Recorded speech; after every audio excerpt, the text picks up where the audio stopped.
All right, man. We're live. Awesome. Thanks What's for up? having me, man. Thanks for being here. Yeah, this is cool. This is cool. Any friend of Duncan's, a friend of mine. Hey, likewise. It's cool.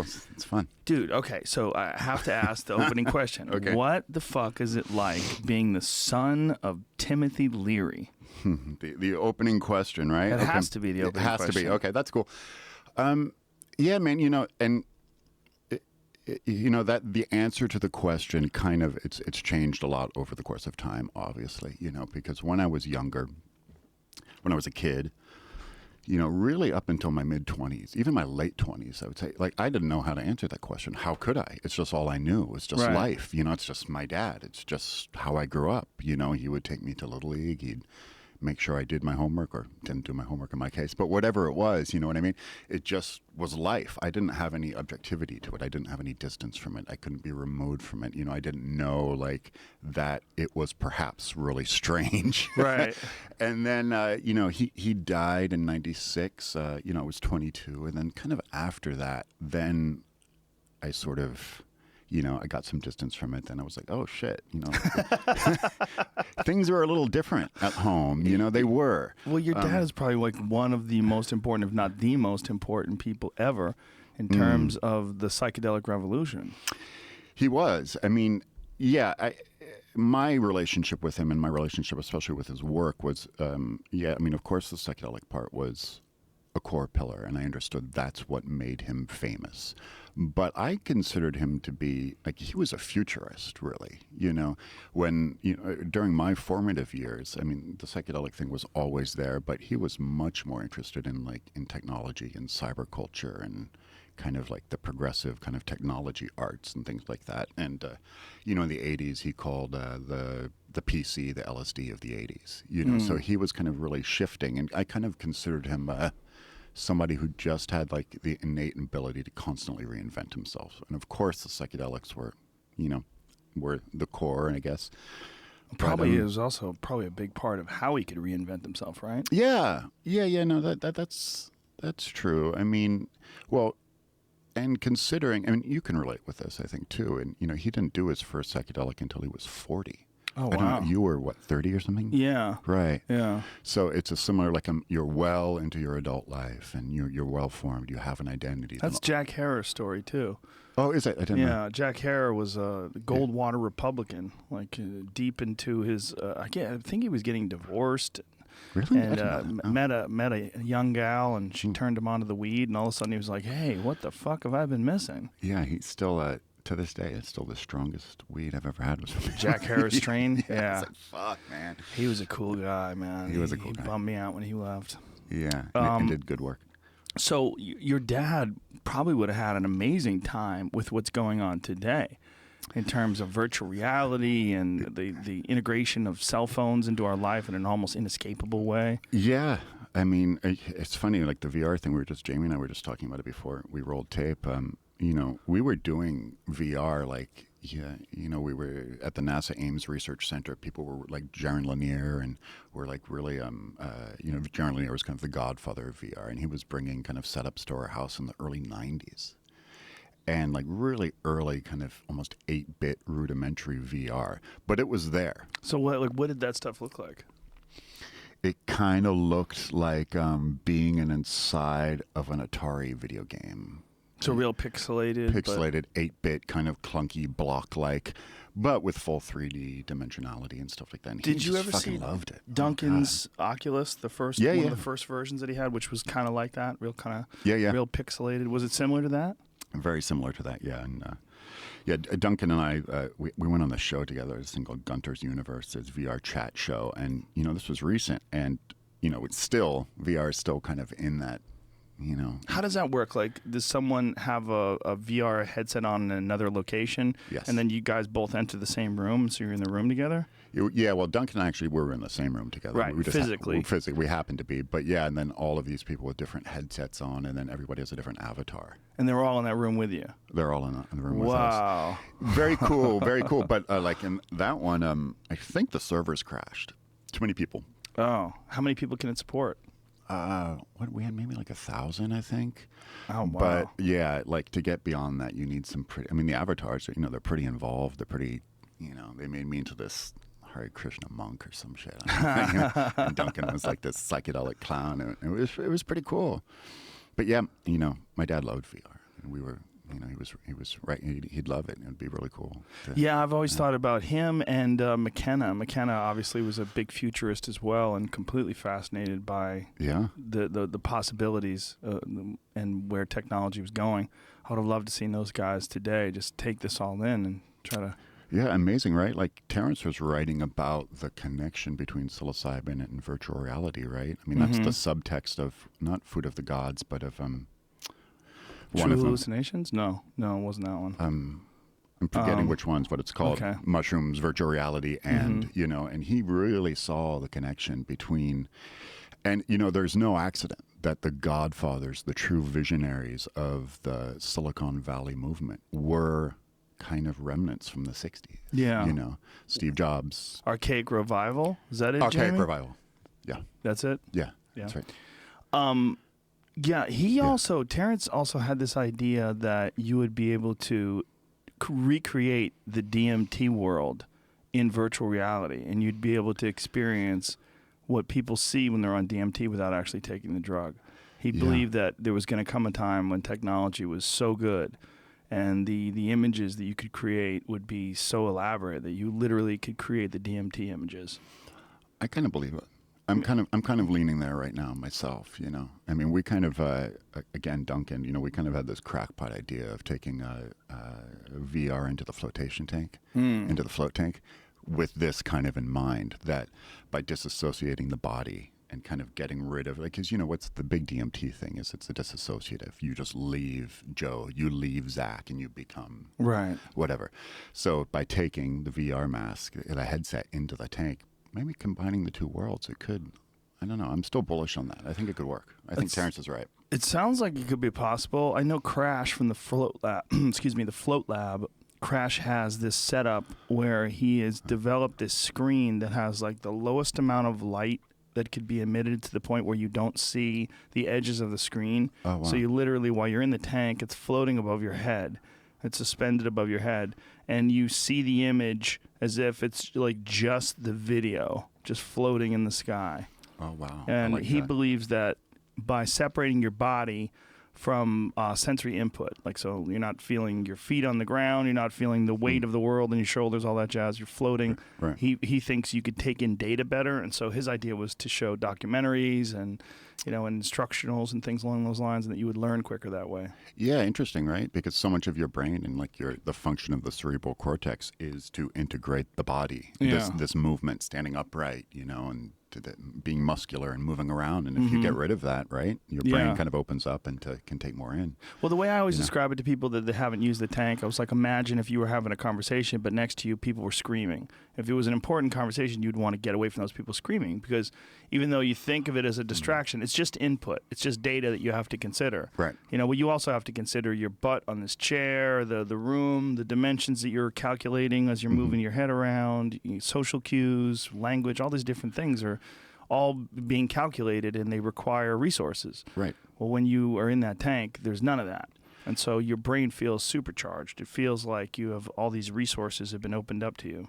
Yeah, and I agree. And I think, all of those resources that you're speaking of, those are sort of the things that contribute to this idea of what we call the ego. And the same thing with psychedelics. They formulate the ego and our body and being separate. Oh my God, Joe, you're strong. I mean, it's just all these kind of different things that create this image of who we think we are.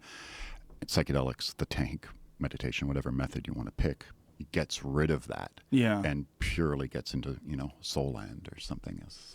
Did you ever meet John Lilly? Oh, yeah. Spent a long time with John. Oh, wow. Yeah. I did a lot of Yeah. Did a lot of what? I did a lot of good research with John. Research, air quotes.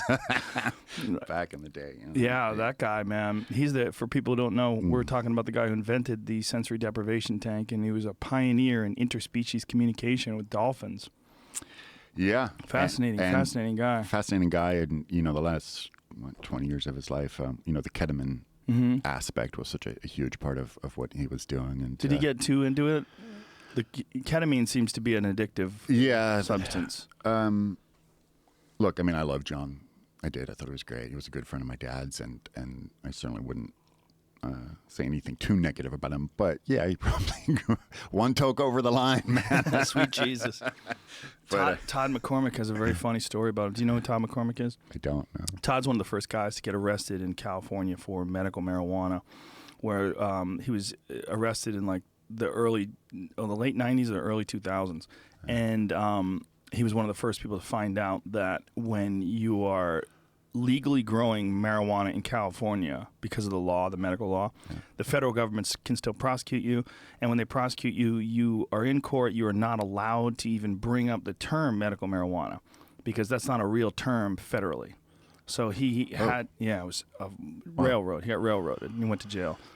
But anyway, point being, he was at John Lilly's. He actually still owns John Lilly's tank. Oh, wow. Yeah, Cool. and he was with John Lilly, and John Lilly invited him to get in the tank. And so Todd's about to go in the tank, and he says, "Do you want to do ketamine?" and he's like, "I'm stepping into the tank." And he's like, of course. It's John Lilly. What am I going to say? Right. So he hits him with a blast of intramuscular ketamine in his thigh. Yeah. And then Todd starts freaking out. He's in the tank and he's freaking out. So John gets in another tank next to him, blasts himself with ketamine, and goes and visits him. What? Yeah. They've found whatever same fucking dimension in the ketamine world. And it worked? Yes, it worked. Wow. What does that mean? I don't know, because I've never done ketamine. So I don't. Have you? Yeah, I've done it in the tank too. Okay, what happens in there? Well, it's been a while since I've done it in the tank, and I'm not so sure I'd do it again. I don't feel like calling to do it again, but I'm glad I did it. God, man. Well, you read that description of what Terrence writes about ketamine, that it's, I'm not sure I'm going to get it exactly right, but ketamine is sort of like you're going inside of an office building, but it's stark and there's nothing in the office building. Yeah, and something it's like that. vacant. It's vacant. Yeah. Yes. Well, Terrence believed that when you were experiencing like a heavy-duty mushroom trip, you're not just experiencing your trip, but you're experiencing all the different people that have ever done mushrooms together tripping. That's right. Which is why a lot of people, when they take psilocybin particularly, they get a lot of Aztec and Mayan imagery. That's right. That's the archaic reptile. Yeah. That's what it is. Yeah. Yeah, I mean, every single indigenous culture, except for the Eskimos because they couldn't grow shit, but every single indigenous culture until very recently, psychedelics were a core part of their methodology, of their tribal rituals, Yeah, the Inuits got fucked, huh? It's nothing up there, dude. You picked a bad spot. You picked a bad spot, man. Eating so much fish. But yeah, ketamine in the tank, though, I mean, it is, it's quite a journey. It's kind of like how, the best way I could explain it is if you could see colors within blackness, if there were shades of black, if that makes any sense.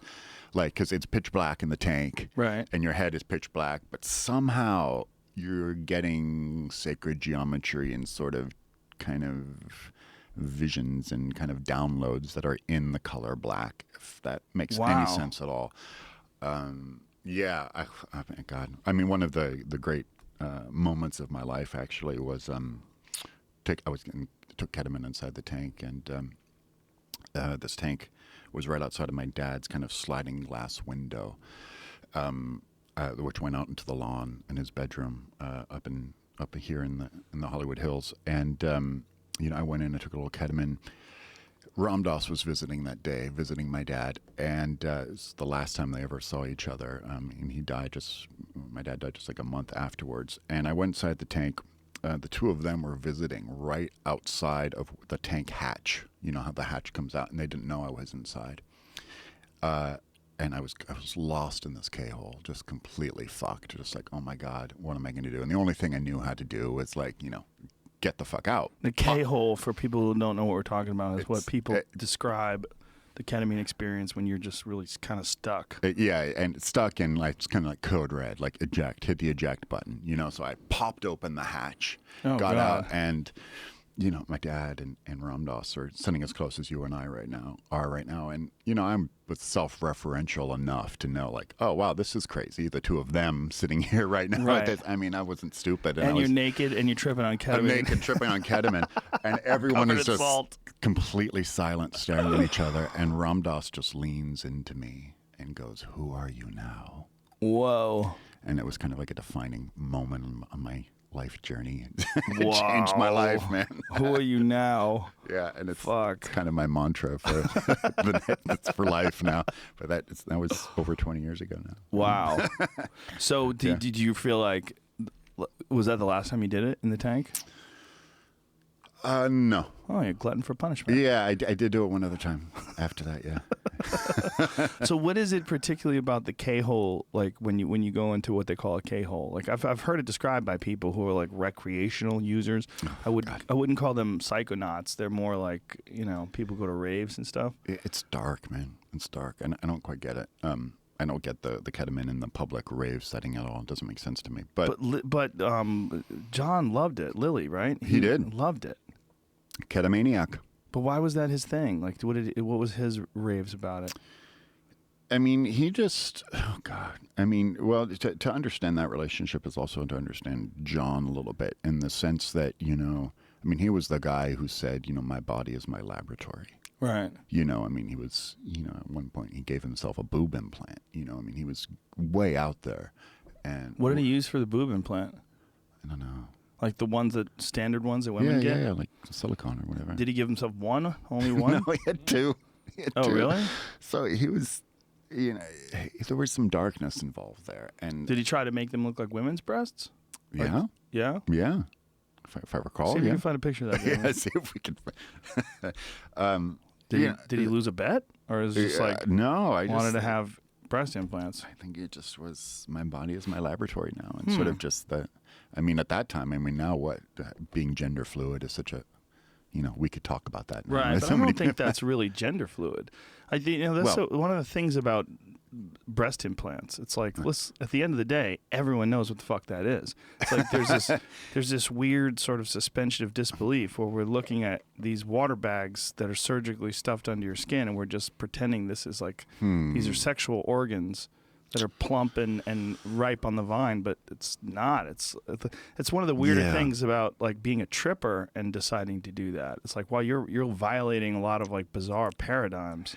Yeah, but I mean, he was also kind of bending the paradigm and kind of bending the idea of like, you can be anything this time around. If I want to be half woman, I can be half woman. I can do that. I'm a doctor, and we're living in this golden age of being able to morph yourself into whatever the fuck you can imagine, kind of thing. Yeah, I wondered. That was early too. With a lot of those guys that trip so much, it's like I think. At least for practical purposes, we would all like to think that you would like to have a psychedelic experience and then come back down to earth and be able to, make use of that in the real world. Like it can kind of benefit you in the real world. That's the idea, right? That's sort of the idea. I mean, think so. Why should we impart those standards on anybody? I mean, you could do whatever you want. But I think some guys, like Lily is probably a prime example that people use as a point of reference, went so far. It's like, where's the baseline now? Like, there's no baseline for him anymore. He was just so out there. He was, yeah. And, yeah, I mean, I agree with you. And also, I mean, not to, use you as like, as a great model, but you're a great poster child for psychedelics, as my dad was, as, you were well into your adult life. And it changed your consciousness, and you're able to apply it to your work, to what you do, and and it's become very fluid and very integrated. You don't hide it. You're public about it. You found a way to integrate it. I mean, that's the idea of spiritual practice, isn't it? It's about integration. And, I think it's important to not hide it, and I think there's much more fear of repercussions than actual repercussions. I think Terrence McKenna had a great saying. He said, "Too many people are doing the man's work for the man." Right. And it's like they don't really care if you're out doing mushrooms. It's not what they're trying to do. Is they're trying to stop large scale sales and distribution of Schedule I drugs. They're not trying to stop some dude from doing mushrooms. Right, and look what we're seeing with microdosing right now in Silicon Valley. I mean, more and more people are kind of coming out of the closet, and it's supposedly what the names that are kind of attached to the rumor mill of who's doing microdosing in Silicon Valley. It's huge. Yeah, I mean, it's really insane. It's great. It is. Yeah. And I think as marijuana is now legal in the state, and it becomes legal in more and more states, and hopefully one day it'll be released from the Schedule I. which is just so crazy that the DEA decided to. They got to the door this past summer. They did. And then they decided to pull away and just keep it at Schedule 1. I know. Which means there's no medical benefit, which is a lie. Well, and that's especially fucked. And I'm kind of down on Obama for that, as much as parts of Obama I really do admire. But that, I think, was an epic failure. And considering, he just pardoned, 158 guys, most of them nonviolent drug offenders. And the two are synonymous. You know, it's like, okay, you treated the symptom, man. That's great. I'm glad you released those guys from prison and good for you. But treat the fucking disease, man. Yeah. It's like you got to treat. And now, as we're stepping into this dark age, I mean, I'm calling it a dark age. I mean, that's the Trump dark age. The Trump dark age. It's not good for these things. Well, I don't know if it is or it isn't. But what the problem is that when you know something, like if you and I know what's dangerous and what's not, like meth, it's dangerous. Dangerous. Marijuana's not dangerous. So when you look at all the facts and then you look at all the absolutely proven medical benefits, and then you see that they're denying the existence of these, you're like, okay, well, the people that are in control of locking people up and throwing them in the jail, they're a bunch of liars because they're just ignoring the science. They're ignoring the research, and the research that's gone back to the 1970s that the Nixon administration paid for and then ignored. That's right.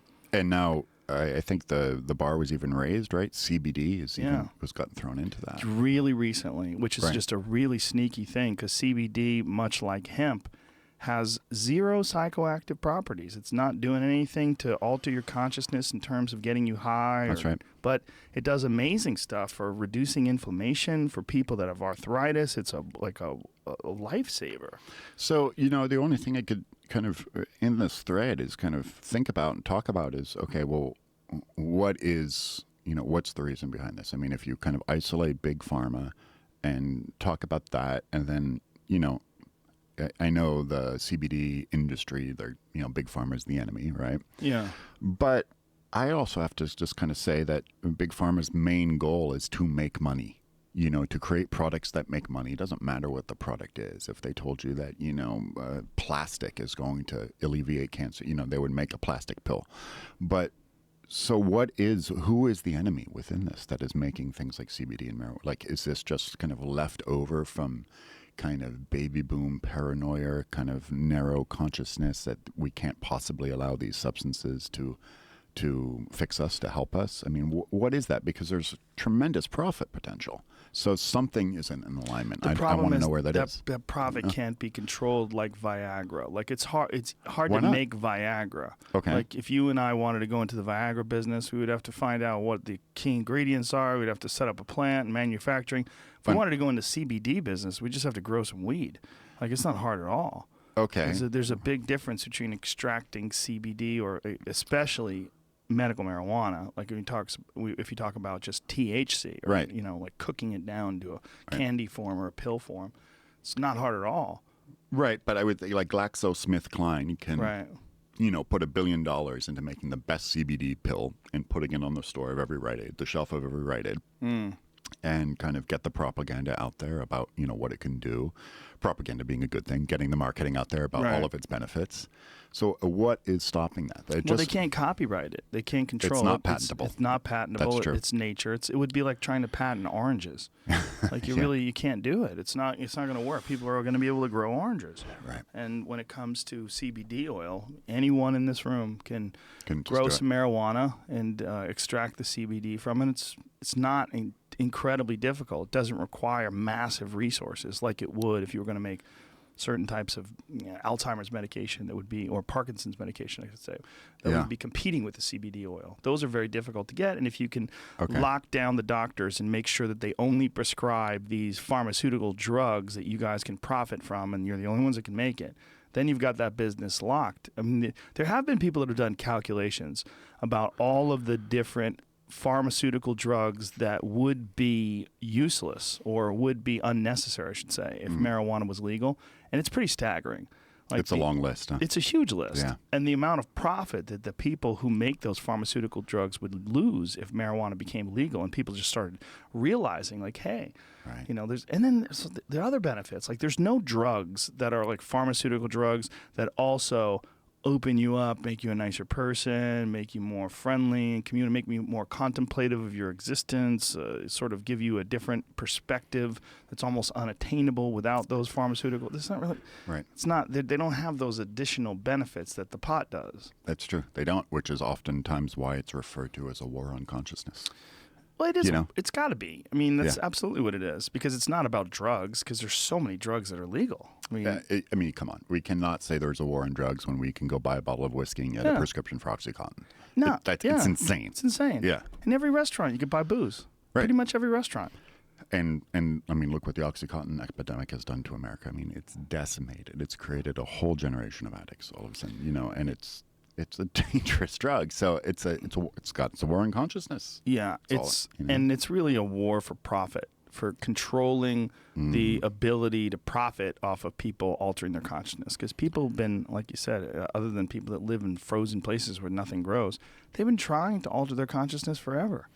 Okay, but do you believe? I don't know what your conspiracy level kind of meter is, but do you believe that, like, with all of this said, that there is still kind of a secret kind of conspiracy, government-sanctioned funnel that allows the illegal drug market to still flourish in some way in order to keep certain, law enforcement in order, maybe skimming off the top of piles of cocaine that are coming from Bolivia, or whatever the case may be. I mean, I don't know what a case study is, but, I mean, there's still so many coming in. It's certainly something to be considered. Are you aware of that CIA drug plane that crashed?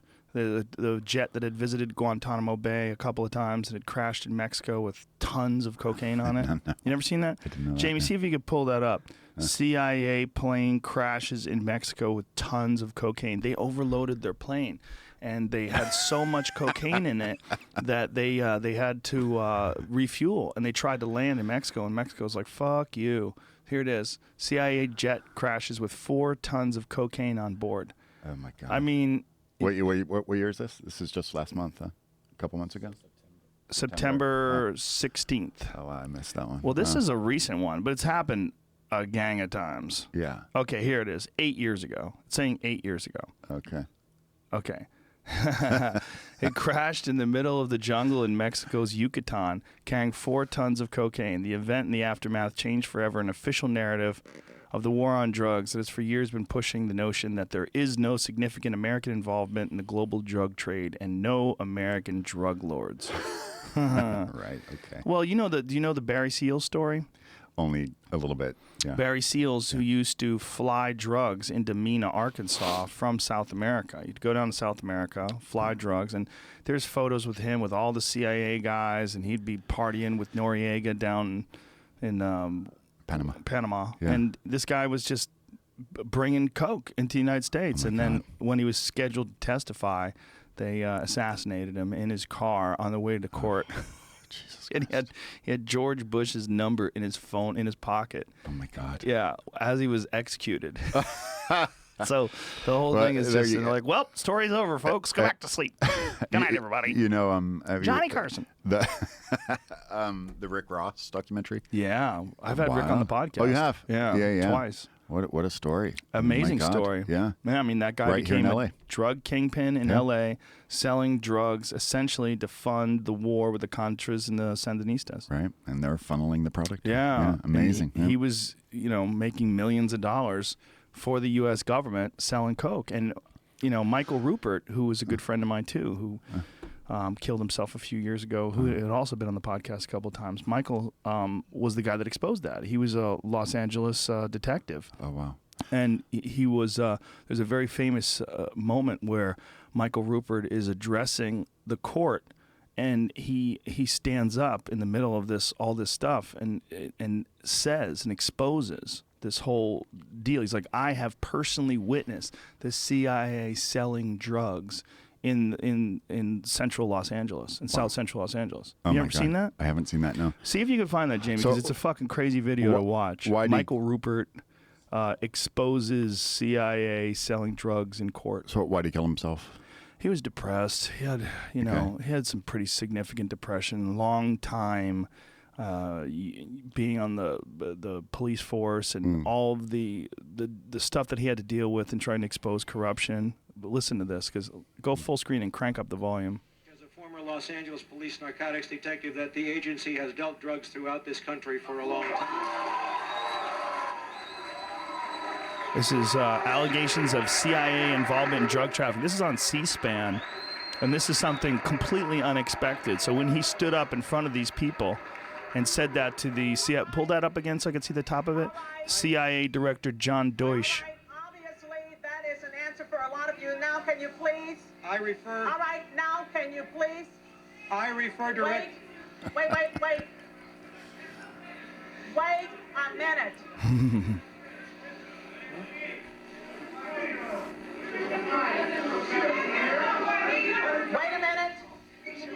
Wait a minute here. Wait a minute. If you don't like what's going on here, please leave now.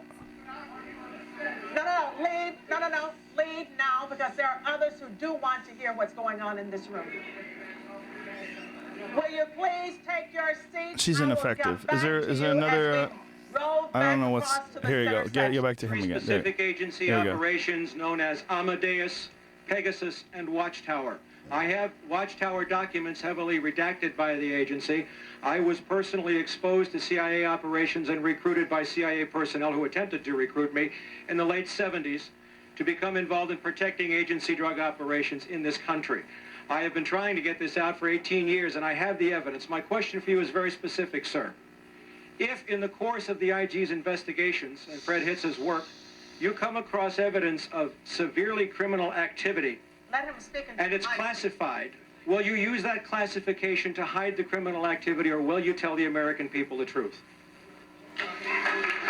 Yeah. It's pretty intense. Yeah. And he went through a lot with this and with many other things, and just decided at one point in time he's suffering too much and took his own life. Oh man, it's really intense, and I try not to be a cynic. I mean, I'm a pretty open-minded, and hopeful guy, but with what we're kind of moving in towards with the next administration, about what's going on in the Philippines with that drug, the crazy drug policy, and what Trump called him, when he was president-elect. Yeah, they spoke, and to congratulate him for winning, for killing people. Yeah, congratulations. And I guess Trump said on the call that he was.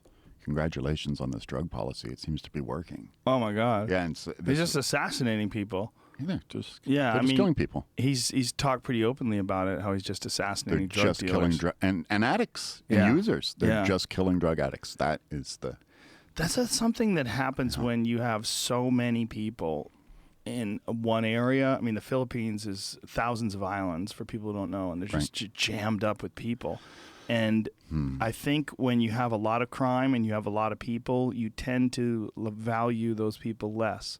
And it just becomes, especially when you're a dictator. I mean, essentially, that guy's a dictator. Yes, he is. I mean, whether he's elected or not, he's a dictator. What he's doing is barbaric. Yeah, he's fucking assassinating people. You value people less just based on kind of on class. Yeah. It's a kind of a class struggle. A class struggle, and also just the sheer volume of them. They're not as valuable. Right. If there's it's like Norway or smaller population of people, I think you just value the people more. I don't know why I use Norway as an example. Yeah, but no, it's a good. I mean, all the Scandinavian countries are good. Did you see The House We Live In?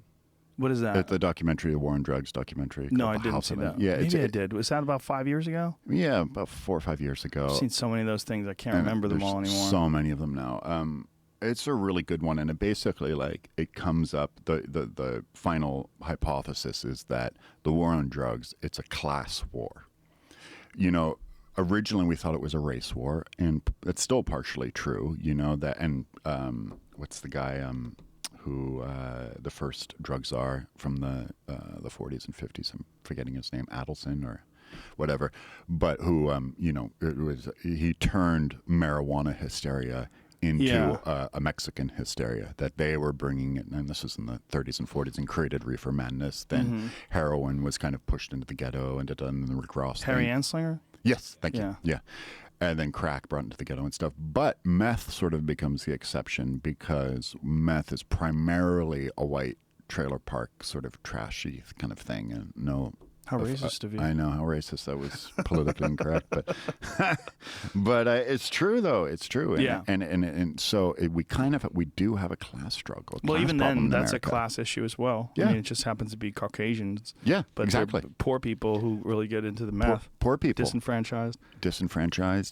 unheard of. Yeah. You know? No, I think there's definitely, You know? you could say that the war on drugs is a class war. But it's also like, where can they extract the money? Where can they get the money? Well, the DEA they have to keep people employed, and the way to keep people employed is to justify their job. The way to justify their job is to continue making arrests and show that you need to make arrests. And so you have to have laws in place, which is why that prison guards will lobby to make sure that marijuana stays illegal and other drugs are strictly enforced, that the policies are strictly enforced, just so they can continue keeping their jobs. Right. Yeah, absolutely. But when we still during the Obama administration, he took the crack cocaine versus powder cocaine, the discrepancies from 20 to 1, and he got it down to whatever it is, 8 to 1 or something. It's still ridiculous. It's still insane.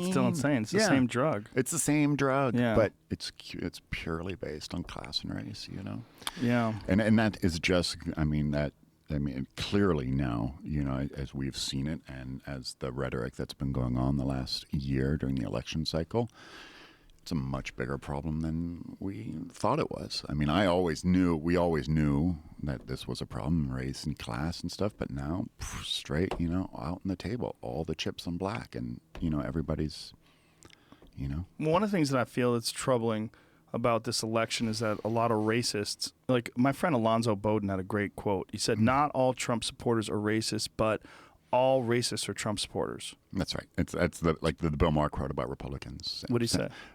Not all Republicans are racist, but all racists are Republicans. Oh, that's not true, though. There's a lot of racist Democrats. That's a bad quote. But That's a terrible quote. I mean, maybe there was racists that voted for Hillary, sure. Yeah, I know. But it's true about... It's more fun than it is real, as a quote. Yeah. But it seems like they're out in the public now. They're out in the open. I mean, I've seen so many videos of people that are Trump supporters that are using the fact that Trump's in office now to say a bunch of really disgusting racist shit. To go crazy. Yeah. And they kind of got a hall pass, That's a good way of putting it. Yeah, I mean, it's like, obviously, I know people, as you do, who voted for Trump. Sadly, I do. But whatever, and not all Trump supporters are uneducated, racist, sort of whatever. Yeah, some people did it for the economics. Some people did it for the economics thing, but the fact that they gave those other people a hall pass to act like that and just wait, Yeah. troubling, really troubling. Well, it's going to be interesting to see this Jeff Sessions guy, what he decides to do, because the Attorney General-elect, that guy that's coming in, is that what you say about him? Attorney General-elect, like a president-elect, call him that? Yes. So he's a staunch marijuana hater.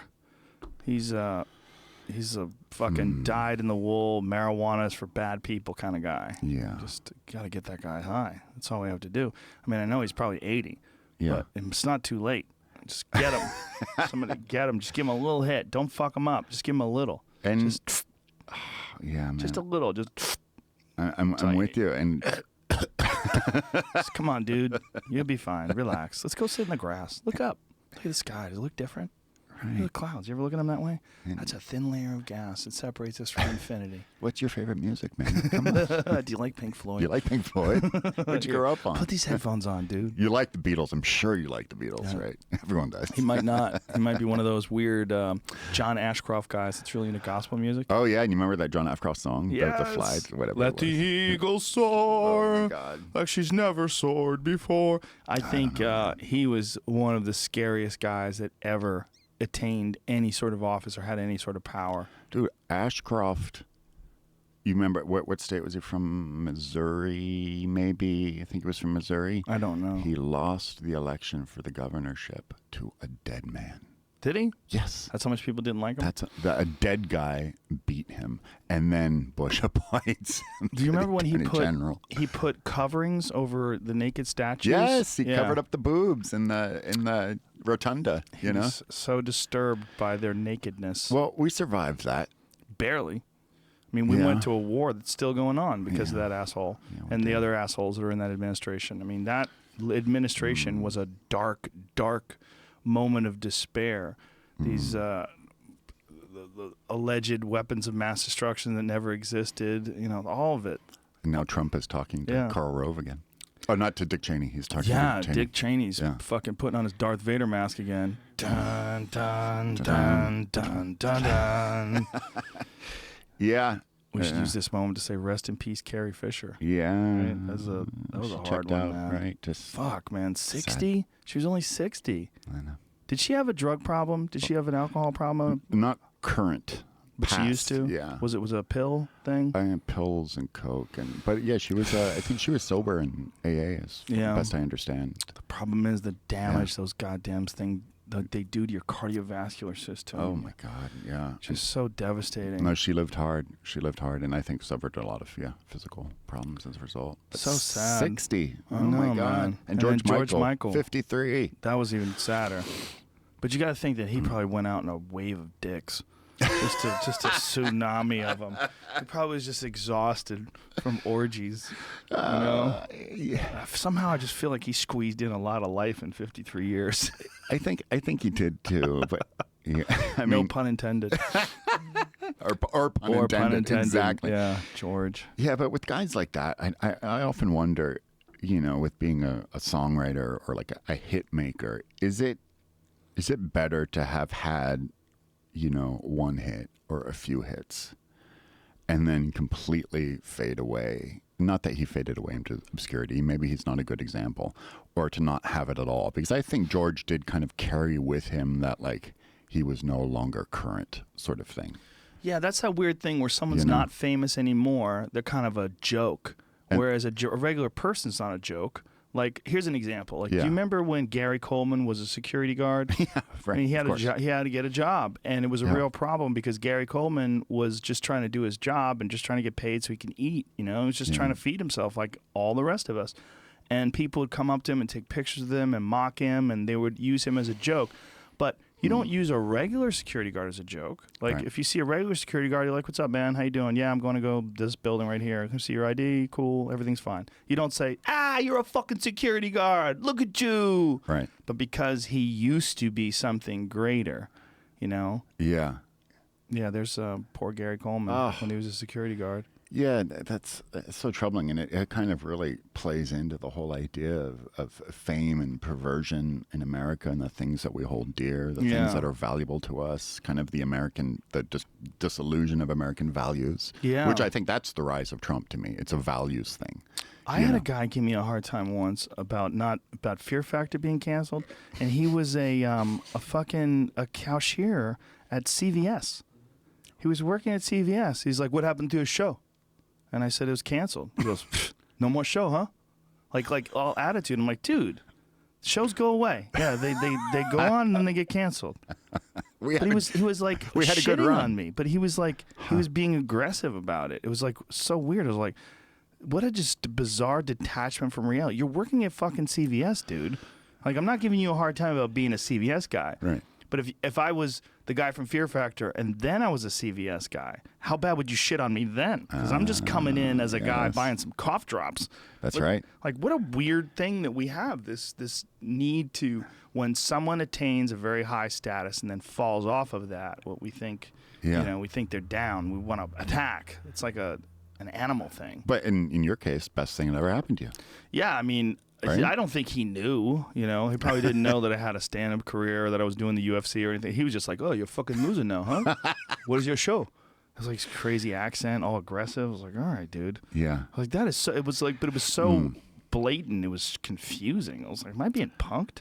Yeah, and the idea of like, winning. Just that idea. You got to win, man. Like, win that whatever that Trump means. Thing, that's right? the Trump thing. That's the Trump thing that's really disturbing, is that that winning thing. Gotta win, and not this lack of I mean, he's fucking 70, man. There ain't a lot of time left, bro. I mean, if you're super lucky, you got 20 summers left. If you're super lucky, if everything goes great. And he's not that healthy, I don't think. Yeah. He's fat.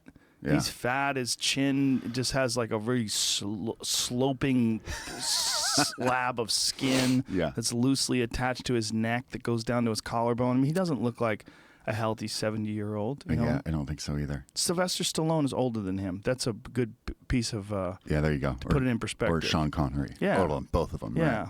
They're both older than him. Yeah, but that whole idea, it's just that destruction of sort of like the things that we have instilled as being an important, like you got to have a winning temperament. I'm going to make America win again. Why is that the most important sort of attribute for someone to attain to? What does that even mean, win? And it's so attached to like a financial thing. Right. Like what kind of value system is that? Like there are other ways to quote unquote win. It doesn't have to be tied to money. Well, the problem is it becomes attractive. You know, when you see someone who has slick back hair and a private jet and he takes a photo with his expensive Gucci shoes on and his private jet and it's on his Instagram and then he's, that all stuff becomes very attractive and then people aspire to that. And then, you get that Gordon Gekko, greed is good thing. Yeah, you're right. Greed is good, but also like that level of aspiration, first of all, it's pretty much not attainable. I mean... Well, it's attainable. Yeah, but to private jet rich? I mean, that is... Some people can do it. They obviously have private jets. That is the 1% of the 1% of the 1%. I mean, that level, Right. Like the people who are following those people on Instagram who have, 40, Intergram. Okay, Grandpa. You fucking kids in the Instagram. On the series of tubes. It's a series of tubes. God damn it. Right? The Facebook. But I mean, if you're trying, you want to climb a mountain, you want to climb Everest. If you want to be the Gordon Gekko guy, you want a private jet and the slick back hair and the. But it never ends. It does never end. It never ends. Well, that's what's weird when you see the really, really, really rich guys who are still smashing and just every day trying to attain new. And we always assume they achieve enlightenment.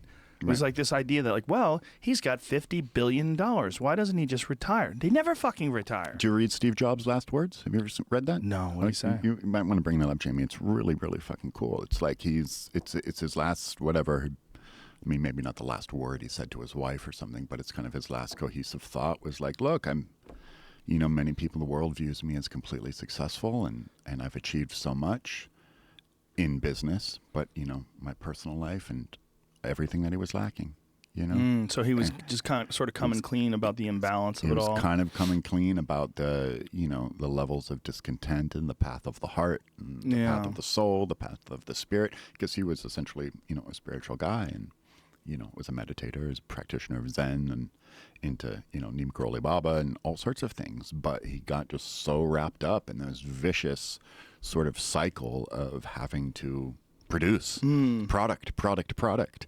And, Apple essentially, in his words, he made it it was a product company. And that's how we defined it, and not even an idea company. It was a product company. And then products are based on having to have the latest version of the product over and over and over again. And he just got wrapped up in it and kind of lost his soul. Isn't it interesting that like Bill Gates and Steve Jobs were like the two competitors that we always thought of? And Bill Gates was thought to be the business guy who's the cold, hard. And he was. He was. In a lot of ways, sure. Back in the day, yeah. But if you look at him in his older years, he became very charitable, involved in a bunch of humanitarian efforts and does a lot of amazing work and is using his substantial wealth for a lot of good and doesn't work anymore. He's done with all that. He's all just doing humanitarian work and helping people, which is kind of beautiful. And he became, this different guy. As he got older, he became wiser and became much more involved in doing good and trying to help and trying to use that immense amount of money that he acquired by being a ruthless sort of business gangster, but doing it for good, which is kind of really fascinating that he decided, hey, I'm going to step back here. I'm going to set back and think about what I'm doing and what's really important to me in this last stage of life. Yeah, and that's that's karma yoga. That's what karma yoga is. You know about the what a sadhu is, the path of the sadhu in India, like traditionally the path of the sadhu. Kind of historically and traditionally, it's the sadhu grows up, is born in India, and is raised into education and then to become a householder. Householder meaning getting married and has kids, works, has career, provides for the kids, and then in the last third of his life becomes a sadhu, drops all of it, walks away. Kids are grown up, out of the house, kind of leaves of his wife, which is kind of Bummer for her. Bummer for her, but in kind of a concept. Maybe she was annoying. Maybe she wanted to keep He buying wanted to leave anyway. purses and shit. And he's like, no, we have to meditate. No, I'm shopping online. But then he takes off and he becomes a wandering mendicant in India. And that's the path of the sadhu. It's kind of broken into different phases. I don't know if that's the right way to do it either. Oh, I don't know. But it's fascinating. It's Right. an interesting way of looking at it, that, okay, you've achieved a lot, you've accumulated a lot, and now I can go be of service. Well, being Good of to submit. service is always a great idea. Wasn't the sadhus are really into hash, right? Isn't that the big thing? How many chillums you can smoke? It depends what lineage you belong to. I've sat with some of them, and the Naga Babas and at the Kumbh Mela and Allahabad. I've sat with them. It's wild, man. It is amazing how when wild. people discuss religion, if they discuss Hinduism or the Sikhs or any of the various strains of religions that are inexorably connected to psychedelics, those psychedelics are rarely discussed. You know, I mean, if you go and you read like the Vimanas or read any of the ancient Hindu texts, there's so many references to soma and so many references to what is obviously some sort of a psychoactive substance.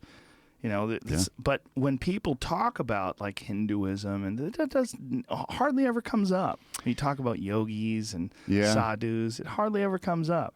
In the modern sort of take on it, because there have been, there's kind of a revival within Hinduism of kind of an orthodox version of it, which is, you know, intoxicant free. And that's kind of a modern revival within the Hindu tradition. You know, so they've kind of pushed that aside. But yeah, I mean, you know what bong is? It's like the powdery pot thing that you just kind of, you know, you swallow some of it. Yeah, what is that stuff made with? It's you take like the leaves and you grind up the leaves into like a fine powder. Then there's some kind of cooking process, and then but within just the leaves, like the shake, all the scraps is enough, and you can extract the THC in some kind of cooking process, and you make it into a fine powder and just throw it down, and it gets you pretty toasty. Yeah. Yeah. Well, I know that they're also into the crystals, and they take the crystals and mash them up and sort of make like kind of a hash out of the scrape from the THC crystals. What's that? What is that called? I know what you're talking about. I know. Yeah, we both know. Some sort of a mushy, sort of waxy type jazz. They take that. Yeah, but I mean, again, back to the original, you know, thread of our conversation. It's like every tradition has some kind of sacrament, a mind-altering sacrament. Vedic text, all these different. You know? I mean, they had to be.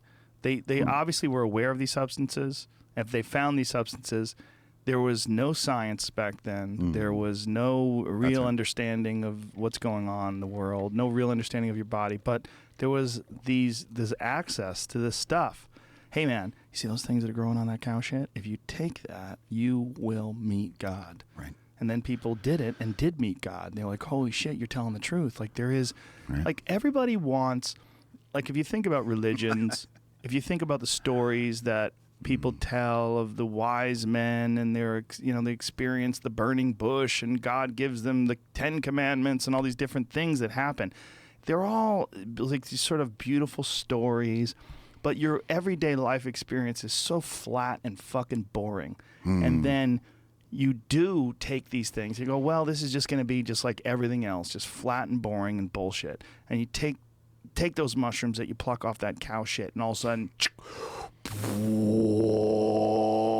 it's exposed to you in some grand way, and then your whole life becomes about worshiping that. I mean, that's McKenna always argued that all the ancient cattle worshiping religions and cattle worshipping civilizations Hindus like too. Choctaw Hyuk and all these really old cultures, that's what it was all about, that these people had found out that cows grow mushrooms on their shit, and that they weren't able to differentiate between they thought it was coming out of the cow's body. That the cow would shit it out, and they didn't understand spores, so they thought it was inside the cow, and it would grow in the shit, and that was your portal to God.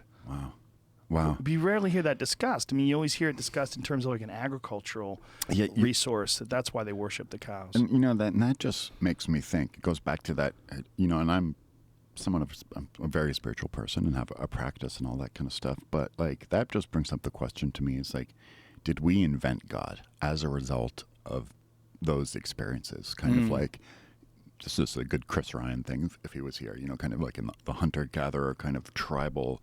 When we were just starting to learn to depict our experiences and talk about our experiences and creating like an oral history and sort of like the first kind of existential dilemmas, and which many say came from psychedelic awareness from back in those days.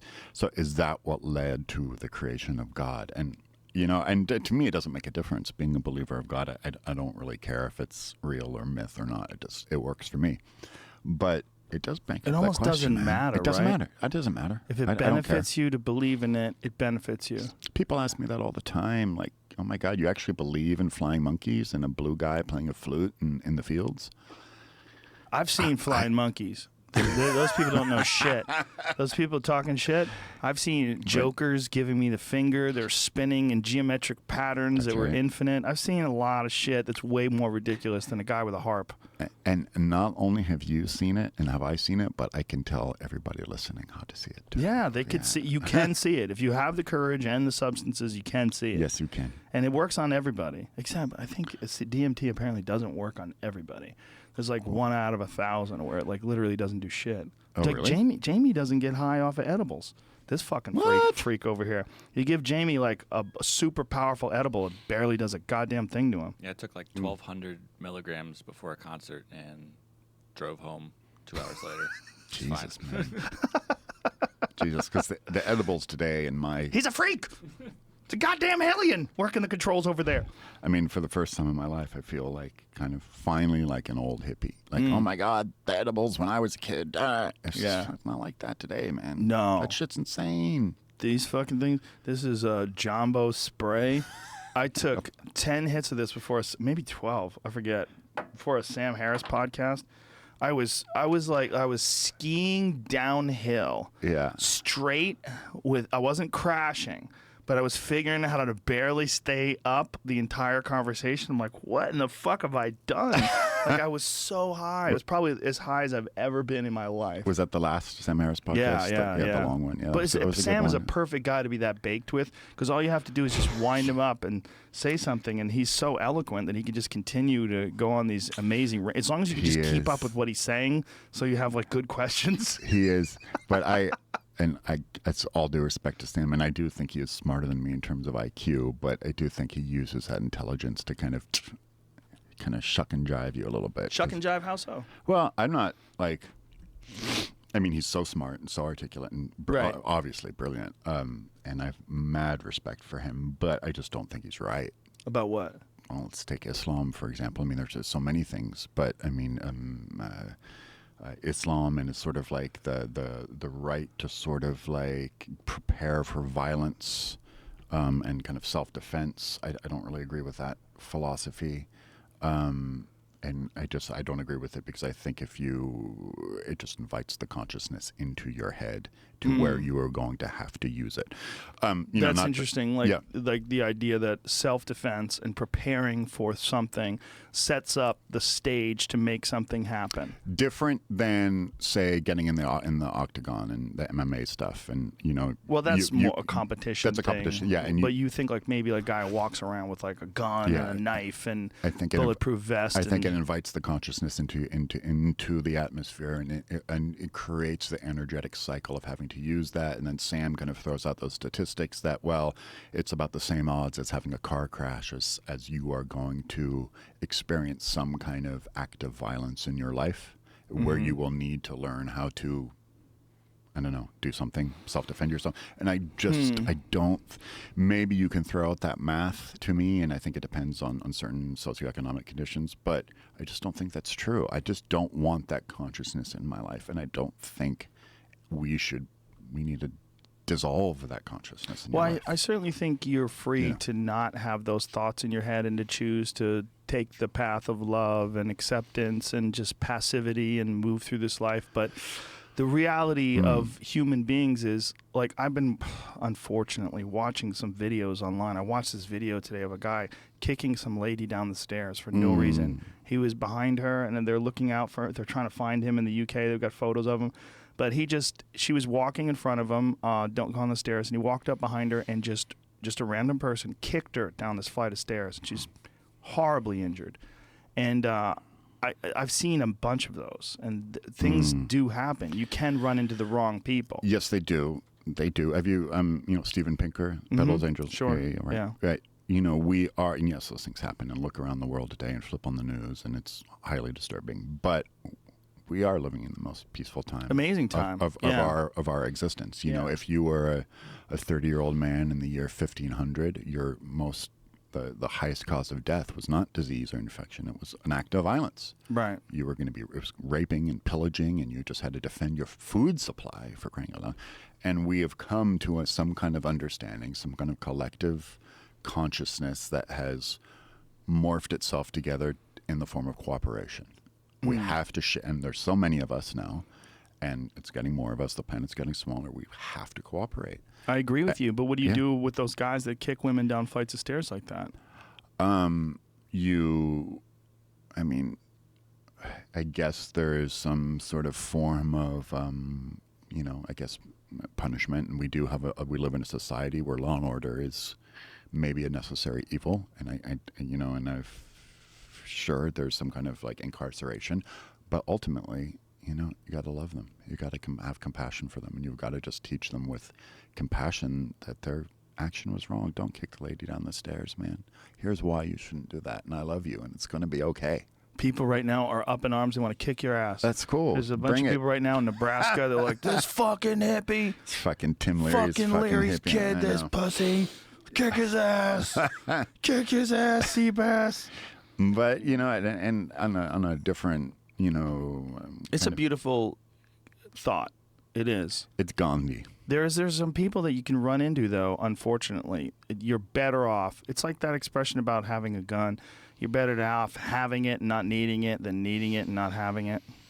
Yeah, I don't agree.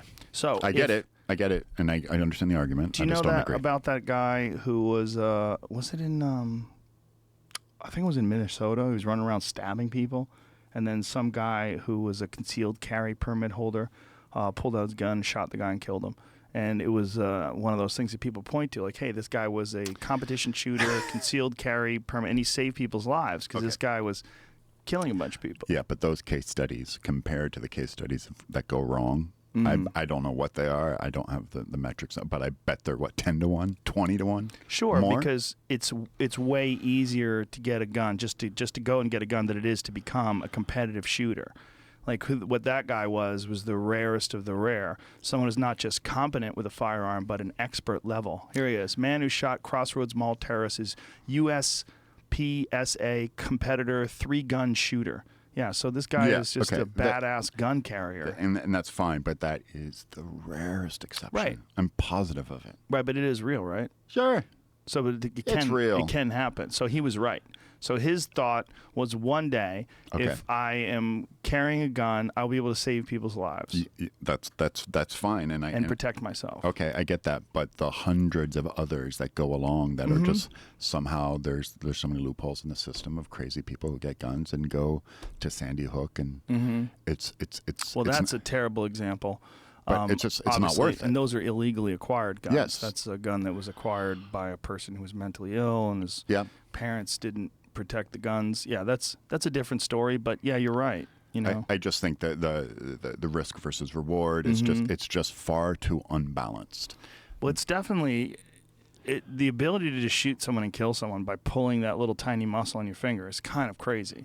I mean, it's the amount of power that you have in doing so. It's a glitch in the matrix. I mean, I hate using matrix analogies, but it is. It's a glitch in the matrix, man, and it plays into kind of every fallacy of the human condition, And it's like, why How did we let that happen? How did we make it so easy to take someone else's life? So what do you, if I make Zach Leary the president of the United States, does Zach Leary say no more military? Does Zach Leary say police officers can't have guns? We all need love. Everybody gets their guns taken away. Like, Well, how do you deal with everything? Yeah, man. I mean, and it's not something that you can just Do.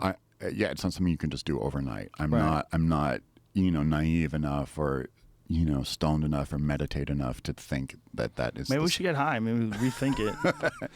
Think about it in a different look, way. and there are already 300 million guns in America. I think there's more. I think there are more guns in America than there are human beings. And here's what's crazy. It's not like we're good. No, we're fucking making guns like crazy. People are, as we're sitting here, they're chunk, chunk, chunk, chunk, chunk, But chunk. Machines are churning out guns. But yes, if Zach Leary becomes president, I know it's highly unpopular and people will get pissed at me, but we stop the sale of all, unless you have very specific kind of UK-style hunting exceptions. Do you eat meat? I do. You do. I do. I didn't for a while, but I do again. Why'd you start again? I got sick, not from not eating meat. I just I got this terrible flu, and I was just really, really sick, and just like not a cold. I mean, it was like terrible flu, and all I could think about was I wanted a turkey sandwich. Whoa! Gonna make me Fuck feel turkeys, huh? And I was like, fuck it, and I had a turkey sandwich, and I felt better, and I never went back. Wow! It's like, And you eat everything, burgers, everything, the whole deal. I kind of do. Yeah. Do you eat factory farmed food? I really, really, really, really try not to. But you do. I do. I mean, I can't say that I don't, Right. but I don't. I mean, in the most dire emergency. Like if you're super hungry. If I'm super hungry, you know where It's I do. not like you're dying, No, you know right? where I do is and I have to. It's kind of a loose way in the airport. I fuck up the in the goddamn man. airport. Yeah, I'm in the airport and I'm just like whatever. I always get to the airport way too early because I like being in the airport early. I like to be in that. It's like a neutral zone between there and here, and just I love it. I love hanging out in the airport. And I get there, I'm hungry, and I give in. I'm like, fuck, man. I used to fuck up at the airport all the time with blueberry muffins and chocolate croissants. That was my shit. Yeah, I'm a sucker for the Egg McMuffin. Those are good Sadly. too. Those are good. They taste good. Yeah. It's not the worst thing in the world for you, quite honestly. No, Like, it's except not. for the ham. It's But definitely factory farm. Yeah, it's not the worst thing in the world for you, but McDonald's is the devil. But what am I going to do? Well, it's I do the best I can. So- I really do. yeah, it's a weird world. Well, a lot of vegans would disagree with that. They would say, "Well, you're definitely not doing the best you can if you're out there eating Egg McMuffins." That's true. That's not the best you can. That's So- true. Fair enough. Yeah. Oh God, no. Me, vegans and I argue a lot. Do they? Yeah, Do you? yeah, I argue with vegans a lot. What do you argue about? on the social media? Well, yeah, and it's weird because kind of philosophically, I'm on their side. I'm with you. Philosophically, but not in practice. It doesn't feel I'm not quite ready for that, and I have to admit I'm just not right. I am where I am. But what I argue with them about is and it's a constant social media argument is that we are omnivores. We are. Yeah, we definitely are omnivores. We eat what's around us. Yeah. We always have. There's a way that you can You know? eat cruelty-free meat, but there's Yes, not there a is. way. There's not a way where you could have cruelty-free mass consumption. The real problem is cities. Like unless you have a co-op where you guys are growing your own eggs. Wait, what was the second part? Sorry, I didn't understand. It's not. You can eat cruelty-free, but you can't what? In a mass consumption environment, like 7 million people living in Manhattan. Like, good luck getting cruelty-free meat to all 7 million people The cowspiracy thing. inside that area. Yeah.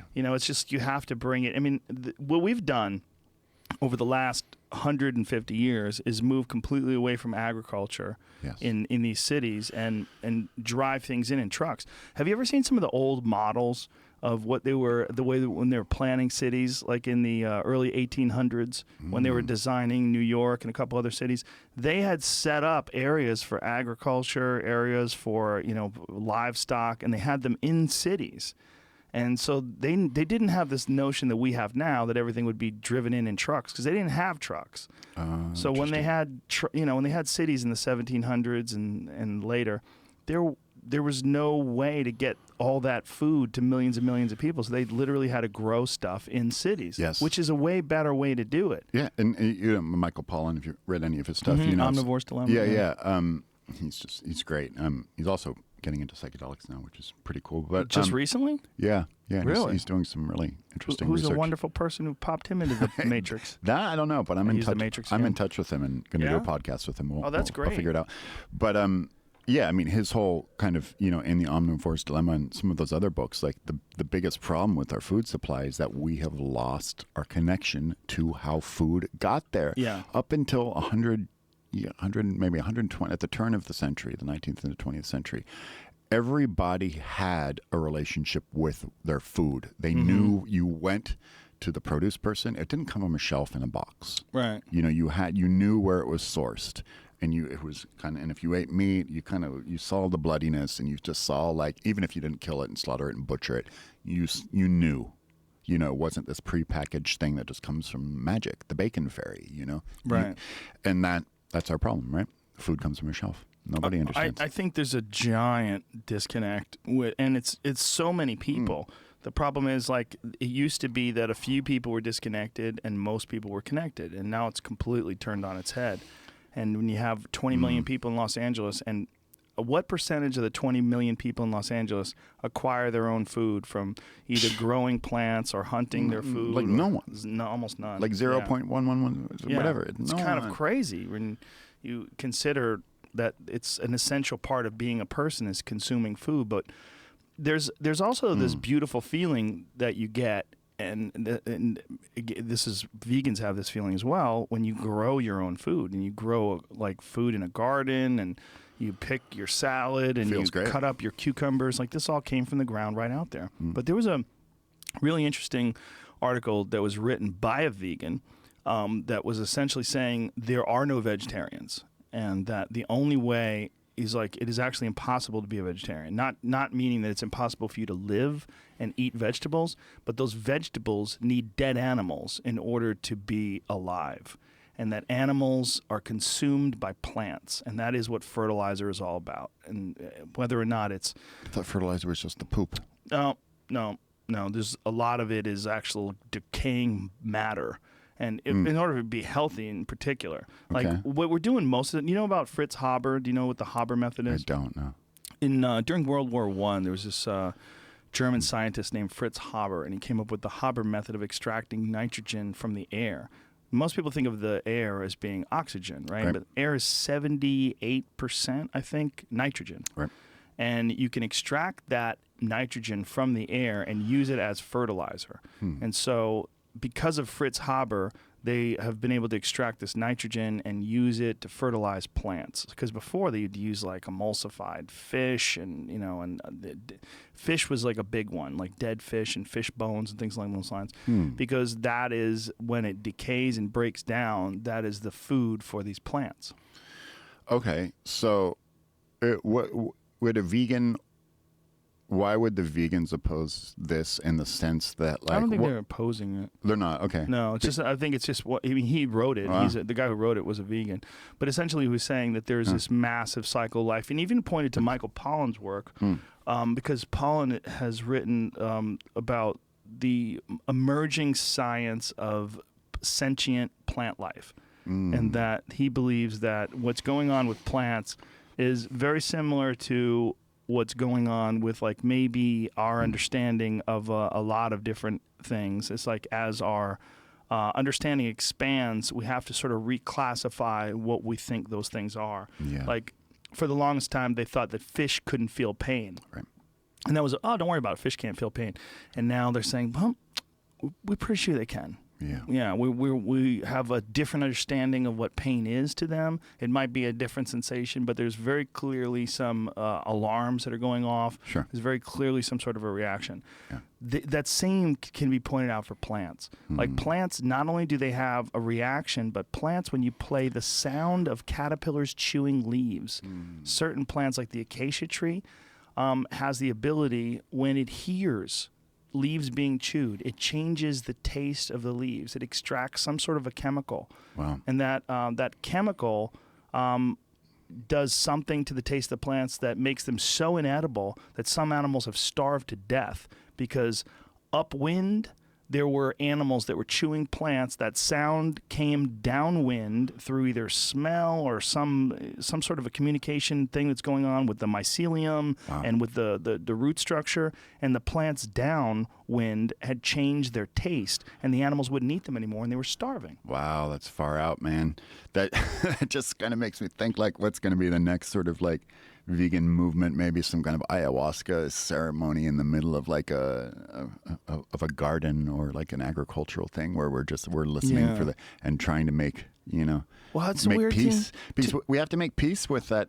Everything needs everything else in order to make it. That's what we have to think do. it's like a suffering and a respect thing, right? Yes. And then you also have to consider if plants are sentient life forms, how fucked up is it to have these gigantic, large-scale agricultural setups where you are completely unnaturally changing the landscape in order to grow corn or in order to grow lettuce or strawberries. Like, that is not normal. Like, it's not normal to have 7,000 acres of corn. Right.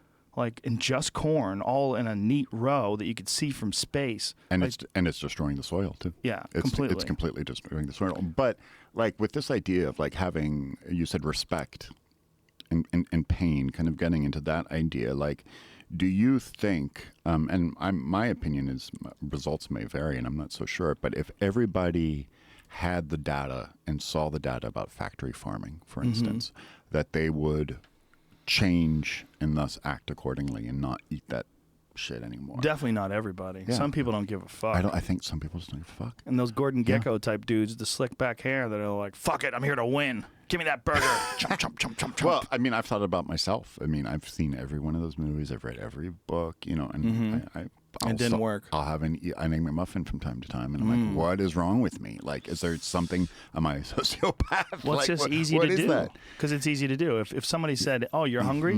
Why don't you shoot that pig in the head and cut off a leg and throw it on the smoker? Well, then you would have a real issue. It'd be like, I don't want to do that. Oh, okay. Well, why don't you pull those beets out of the ground? Well, if you put on these headphones, you can hear the beets scream for their parents. I'm like, fuck. Oh, fuck. I mean, I don't know. But, I don't know. I don't think anybody knows. But I think there's just something about plausible deniability that's kind of hardwired into us in all aspects of our life, not just food, but war and politics and money and greed and oil and everything that's what it takes to get oil to this damn country and everything that goes on to fill up our car. I mean, oh my God. Plausible deniability is definitely the way to look at it. Yeah. The extreme ability to detach ourselves from the consequences of our actions, because it's convenient in the moment. That's right. Yeah, and convenient in the moment to just buy that quarter pounder with cheese, not think about it that it's a ground animal burger. That's right. Yeah. And it's only going to cost me $2. Yeah, and you can get That's it the like other that, which is kind of crazy. I mean, Right. It really is amazing. If it wasn't connected to such horrific crimes against nature, it's amazing. Oh, it's amazing that you could just go somewhere. What an incredible system they've developed. And outside of food, just what the economic factors for how convenience equals pleasure equals like an economic value that is usually low, how that has all sort of worked together to kind of create this system that we're living in now. And we have this plausible deniability kind of hardwired thing to ignore it. Yeah. Like Walmart's a great example. I mean, the sort of this disenfranchised middle of the country, and they did lose their jobs, and that area of the country is decimated. But they all shop at Walmart, and that's part of what the problem is. That's part of what the problem is, but Yeah. it's cheap, it's convenient, you're still going, and it's like, well, what's it going to be? Pick a horse. It's What's hard. interesting is that this is all really recent, right? Yeah. I mean, this is all from the Industrial Revolution on. This is all this last couple of 100 years of civilization where we've sort of entered into this wage existence, where people are living this way and buying this horrible fucking factory-produced food. And even more recent, yes, it all can be traced back to post-industrial revolution stuff, but even just like the massive consumerism, that's only like really taken off since the mid-90s. Yeah. Yeah. There's a cool little movie out called The Minimalists. I mean, after a while, I kind of, I got it and I didn't finish the whole thing. But the first hour is fascinating.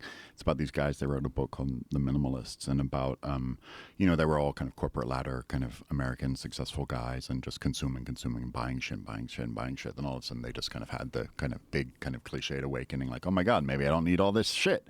But the data that they present from what's happened in the mid-90s on, sort of as a result of the internet boom with instant gratification, one-click shopping, and disassociation of just the accumulation of stuff.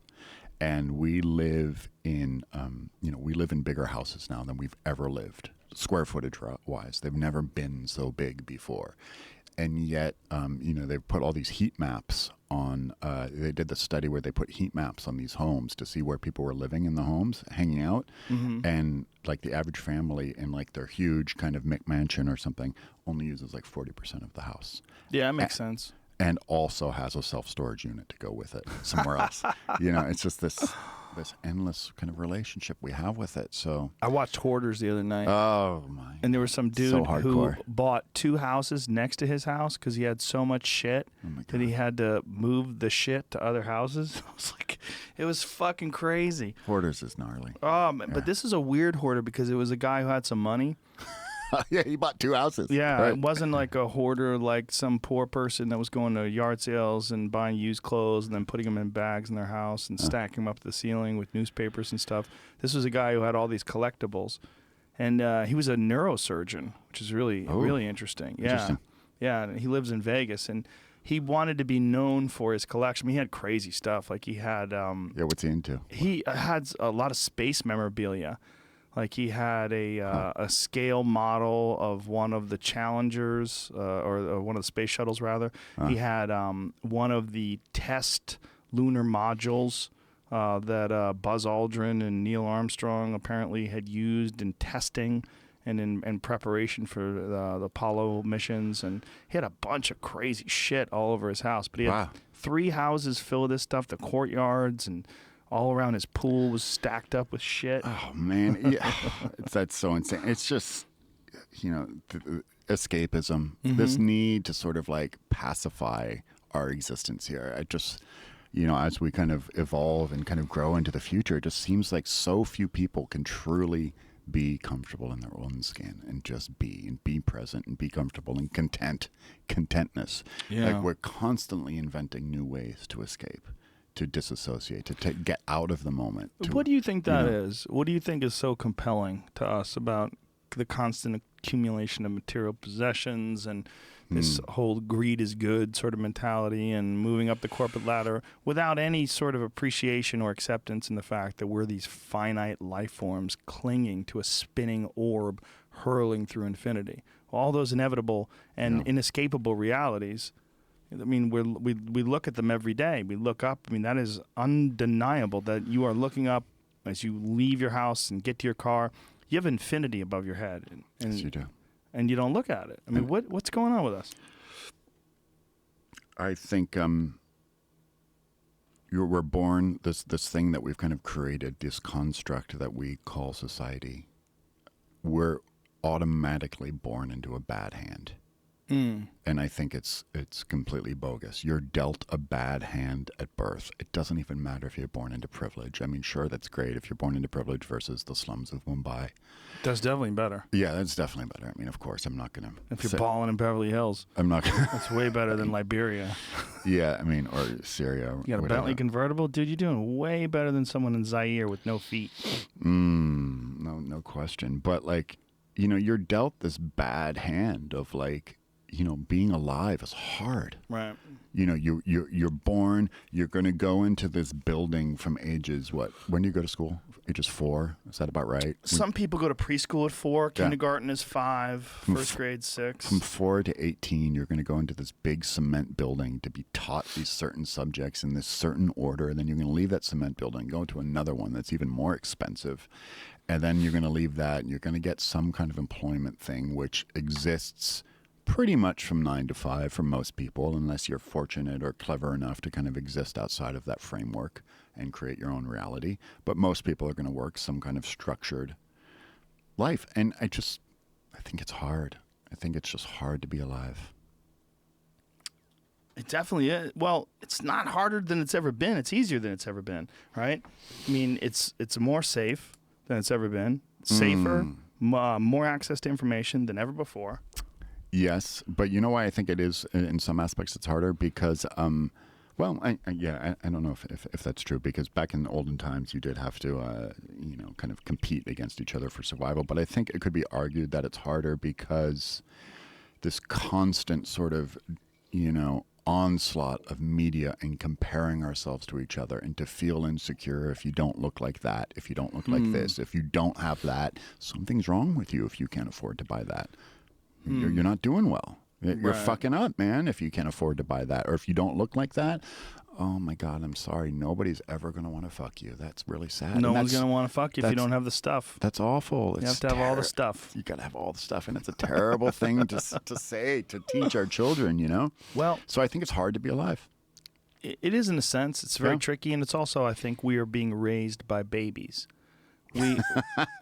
I really do think that. What do you mean? Well, I have children, and I kind of get it now in a sense that before I had children, I used to think of people as being sort of static. Obviously, I was younger, and especially when you're real young, when you're like 20 or something like that, you don't really take into consideration that the people around you used to be your age. You kind of know it in an abstract sort of a sense, but once you actually have a baby, and then, like, 5 years later, the baby's talking to you and you're having conversations. You're like, oh, you're fucking learning shit now. And then 10 years later, the baby's in high school and you're like, oh, Jesus Christ, you're almost a man. And then, you realize that, oh, we're all babies who had babies. And you raise those babies and then they become adults and have babies of their own. But no, there are no grown-ups. It's bullshit. It doesn't exist. Like, when you're a kid and you're sad, you go, oh, one day I'm going to be a grown-up and all this is going to make sense. But that day never comes. You get older, but you're a baby still. You're just an old baby. You're an old baby with a car and fucking credit card debt. And then you have a baby, and then that baby grows up. Well, I'm smarter than my dad. He's a fucking idiot. And it's like, my dad didn't know shit. He didn't even have the internet. It's so funny. And, I think that's, and I'm not the first to say it, but that's such a huge thing with Trump. He acts like a 7-year-old. Yeah. It's like, what does a 7-year-old do? Like, you get your mug, Rogan, you Right, write your name all over fucking everything. That's so true. That's what he does. That's so true. He puts his fucking name on everything. He's probably got it on his socks and his underwear on the band. It probably says Trump. Oh, my God, right? Need my Trump underwear. Have you ever stayed at a Trump hotel? Yes. Yeah, I did in New York, and the toilet paper, like the little sticker they put on, it's in a Trump insignia on the damn toilet right, paper. but it is called the Trump Hotel. I mean, if you go to the Renaissance, it says Renaissance on the I know, underwear it's too. true, but it's much more ironic though with the Trump thing. It's You're wiping weird your because ass. it's a funny. guy's name who's alive Yeah. and now happens to be president. Well, and he says it's a symbol of equality around the world or whatever that you see that. But Trump card. Trump card, but I think it's bullshit. I think he's just a 7-year-old who likes to write his name on all this shit. Well, the evidence is in how he tweets to people, and he gets mad and tweets about shit and responds to people and argues with people. I mean, you tweet at him? No. I don't tweet it. I hardly tweet at anybody. You don't get into that shit? No, I don't want to. I definitely don't get into like those kind of tweet battles on the internet. But I just think as I've gotten older and had some good experiences and bad experiences online, I've realized that you can, like you were talking about, like you go out and you seek bad things. If you have this in your mind that you're going to go out and you're going to be attacked, so I'm going to wear a gun, I'm going to have a knife, and I'm going to wear a bulletproof vest and all these different things. Yep. You can also seek negative interaction online. You can go look for it. When you find it, you could react to it, and that begets more of it. And I think that you're far better off just choosing the people that you interact with in actual real life. And then when I look at things online, I'm just observing. I very rarely interact. If I do, it's very friendly. And I limit myself almost entirely to friendly interactions. Cool. And anything that's negative, You stay away. It's not worth it. There's nothing to be gained. If you get in an insult war with somebody and you make them feel bad, like what do you get out of that? Unless it's funny, what do you get out of that? Unless it's tongue in cheek and everybody's having a good time. Yeah. Well, and also, what you can do in 140 characters is absolutely ridiculous. Ridiculous. It's insane. You can't get into a meaningful thoughtful debate in 140 characters. No, but people Yeah. seek it out. They seek these debates out, and they ask you like what they think are hard-hitting questions. Like, go fuck yourself. I'm not getting involved in this 140 character thing. It's like it's silly. And the reason I asked because Duncan's starting to kind of tweet at Trump a little bit, and I just Does he? What does he say? Just kind of wacky shit, like tweets at him. I'm going to be the minister of whatever. Yeah, I don't know. We got to find some of them. They're kind of funny, but because I think Trump sometimes he does read his tweets. He reads his tweets. I think he's reading his tweets. So he reads his tweets. Yeah, he gets in there. I guarantee you, he gets in there. You ever see the debate that he had back and forth with Jon Stewart? Oh yeah, of course. I mean, that was fucking hilarious. And Jon Stewart has put it into his act now. So funny. He tweets him at 1:30 in the morning. Little Jon Stewart is a pussy and would be hopeless in a debate with me. Like, can you imagine that he actually did that? This is the guy that's the president now. So great. But I mean, it says so much about the personality of someone. And I don't get in Twitter wars because I don't really tweet all that much, but I get in Facebook wars. Do you? Yeah, you get in Facebook wars? I do, and I'm just horribly impulsive about it. Horribly impulsive to a fault. Like, what kind of stuff do you get involved? You were saying you have issues with vegans. Is that where you get into it? Yeah, I mean, there's some vegan stuff. I mean, a lot of politics stuff. I mean, over the election cycle, and I'm a little quick on the trigger to because with online and social media, it's just you push a button and calling people morons and stuff. Right. Although just far too quickly before taking a breath, stepping back and go, maybe I shouldn't call you a moron. That's probably not the best debate tactic. Well, there's no benefit in it. There's no benefit. Even if you make them feel bad that they're a moron and you get your rocks off in some way, and I've done it. I absolutely have done it in the past. But I try very hard not to engage in that kind of thinking anymore because I don't think all it does. It's not going to help. It also, when you get into conflicts with people, negative conflicts create these centers of attention, and those conflicts become these centers of attention, and ultimately nothing happens in them. They just sort of distract you like a little vortex of bullshit. And I think, and as I've gone older and started analyzing my own life and happiness and productivity, and when I'm at my most creative is when I'm not engaging in any of that. Like the least I am involved in the negativity and conflicts and debates and going back and forth and trying to make people feel bad and all that stupid shit that people get wrapped up in. You fucking idiot, all that kind of stupid stuff. The least I do that, the more it frees up my resources and it frees up my mind. And I don't have this I think anytime you get in conflict with someone, it creates this negative center, this this vortex, this weird area in your mind, in your consciousness, where that conflict exists. It's on a shelf, just stinking up the joint. And I think the least amount of those that you have in your consciousness, in your library of memories, the better off you are.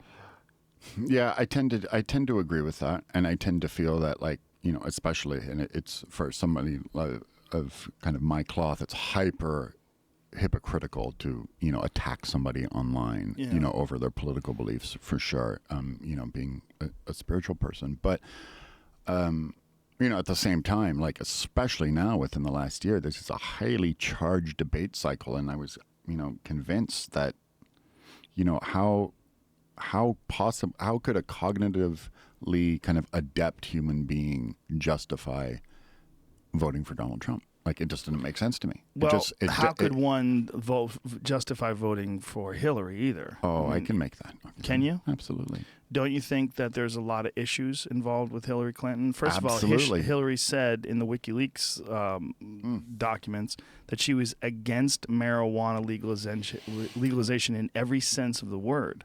I'm not, the pro-Hillary. Clinton Foundation. I mean, there's a lot of things you could bring up. Right? I'm not a Clinton flag waving kind of guy, but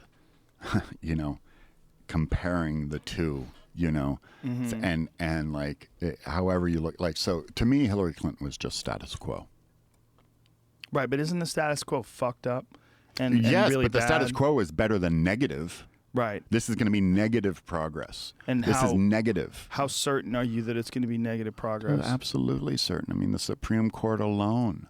I mean, Ginsburg made the fatal flaw of not retiring sooner. So, I mean, she's, 180 years old. So dare you? There's already one vacancy right there. What if she's on her vitamins, man? Just hang in there. She's not going to make it. And, so Trump in one term could presumably have 3 appointees. Right. And that is negative progress. But you know that he was a Democrat for almost all I of his know, life. but he's not now, man. I mean, look, Steve Bannon and the CEO of Exxon, the CEO of Carl's Jr., Ben Carson, and being the HUD guy. It's absolute insanity. Yeah, So- why didn't he make Ben Carson the Attorney General, or rather the the Surgeon General? Surgeon General? I mean, why wouldn't he have him involved in something medical? I mean, he's a very talented neurosurgeon. Because he was the African American guy who grew up in the projects, man. So he should run HUD. Oh, how odd. That was the argument. Oh, okay. Yeah, that was it. Seems like he knows more about medicine, right? The guy's a doctor. You would think he did. He's a fucking medical expert, right? And he's actually good at that. Yeah, he's fucking amazing at it. Yeah. I mean, he's like one of the top neurosurgeons in the world. Right. So he grew up from the projects. African American guy grew up out of there, so he must know about housing and urban development. So it's just complete insanity to me, and it is taking 2-3 steps backwards. The only silver lining that you can weave from it, and it is, it's a good thing to weave, is that there is kind of a collective consolidation of solidarity, kind of like, hey, we need to rise up, get our shit together, figure out how to articulate the opposite vision, and perhaps defeat this later on down the line. And that's cool. People are waking up, and there's great conversations happening. Well, I think there's an ebb and flow that always exists in cultures. There's a push left and a push right, and we try this for 8 years, and then we go that way for 8 years, and some of it's productive and some of it's very negative, but even the negative, ultimately, it fosters resistance, and that resistance is oftentimes positive. And even in resistance, there's a lot of understanding the consequences of negativity that maybe wasn't really appreciated while you had like a progressive Democrat in office. But then there's things that Obama did that people are incredibly upset with in terms of whistleblowing. Like whistleblowers were supposed to be like cherished, and he was going to help. I mean, that was part of the Hope and Change website when he was running for president. Yes, it was. And then, of course, he's been one of the worst people in terms of freedom of press, in terms of whistleblowers. He's been one of the worst administrations ever. Guantanamo never closed. Drones, drone Drones, killings. the drone wars. Yeah, all this stuff. There's absolutely there's no doubt about it. But with sort of the ebbs and flows of progress versus no progress, and in this instance, in this context, it's just how many people are going to get hurt as a result of it. That's what I don't like. That's why it's not working. The lack of perspective that I think we have collectively as a culture, what you were talking about these people living their lives solely intent on acquiring material possessions and status and all the nonsense that goes with it. How much of that can be attributed to the relative lack of exposure to psychedelics collectively that we have? If you looked at the entire 300 million people, how they do that red map, and you see how many people are Republicans and how many people are Democrats, and it looks like the whole country. It looks red. like one of the Avatar people got hit by a train. Right? That's what it looks like, right? Yeah. They got splattered. But when you look at that, if you had a similar map in terms of like how many people have had what I would consider a breakthrough psychedelic experience. I know some people that have done mushrooms and they did a little bit and they felt good and no big deal. And I had done quite a few things before my first real DMT trip. And the first real DMT trip was like, okay, everything else is bullshit. Like this awesome. It's so awesome and so mind-blowing, and just knowing that that's a real place that anyone can get to. That's right. Relatively easy.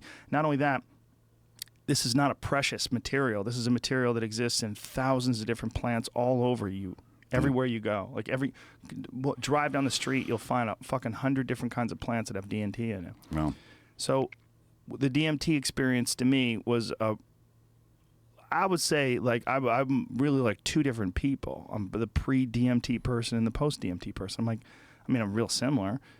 I talk the same, but the experiences, they're so vastly different that I was exposed to a whole new infinite area of the spectrum that I didn't know existed before. I existed in this very small area.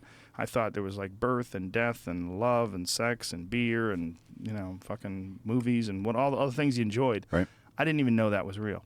How many people out there are like that? I mean, is there a million of us? I mean, is there even 2 million? I mean, how many people out of the 300 and whatever million people in this country have had breakthrough psychedelic experiences? Well, how many people did they say did LSD in the 60s? It's a good question. It changed the culture. Yeah, right? I don't know what the number is, but I mean... Too bad your dad's not around. He'd probably tell us. He'd probably tell us, yeah. He was probably responsible for 40 or 50% of it, right? But what was the number? It was, and this is, to me, this is a fascinating case study for us to look at is, in the 60s, millions and millions and millions of people did some kind of psychedelic, right? Yeah. And if they didn't do a psychedelic, at least they, smoked grass and put on Sgt. Peppers, at the very least. And... yeah, great things were born out of that. I mean, an argument could be made that if the 60s didn't happen and flourish and become what it became, that you and I wouldn't be sitting here right now being able to talk about what we're talking about. I think that's a very good argument. I think, yeah. Right. But here we are, 2016, and Donald Trump is elected president. So last time we had a global kind of consciousness shift that was massive and, really shook us all up. I don't know. Not enough happened. So it's like, what's it going to take next time? Okay, so let's get, let's just say, let's get 10% of the country to turn on. And for me, I'm a little bit more elastic with it, and I think that can also be, meditation. Sure. Or flotation Kundalini, tanks. Kundalini. Flotation tanks. Yeah, I'm not so hung up holotropic breathing. Whatever. Yeah. The method isn't as important to me anymore. But like, say, get 10 to 20% of the people to do that, 6 million people, whatever it is, then, what is it going to change? How are we going to integrate? And we were talking about this a couple hours ago. It's like the integration part. And I think perhaps that's what we lost in the 60s. We were so hung up on the veil getting pierced. And my dad's, one of his best quotes is, in order to understand the 60s, you must understand the 50s. Right. What a change. I mean, the 50s were just, very lock and step and white picket fence, 2.5 children, car, suit and tie, hair short. Like, there was no variation. And we burst that bubble. But, the integration level, it just wasn't meaty enough.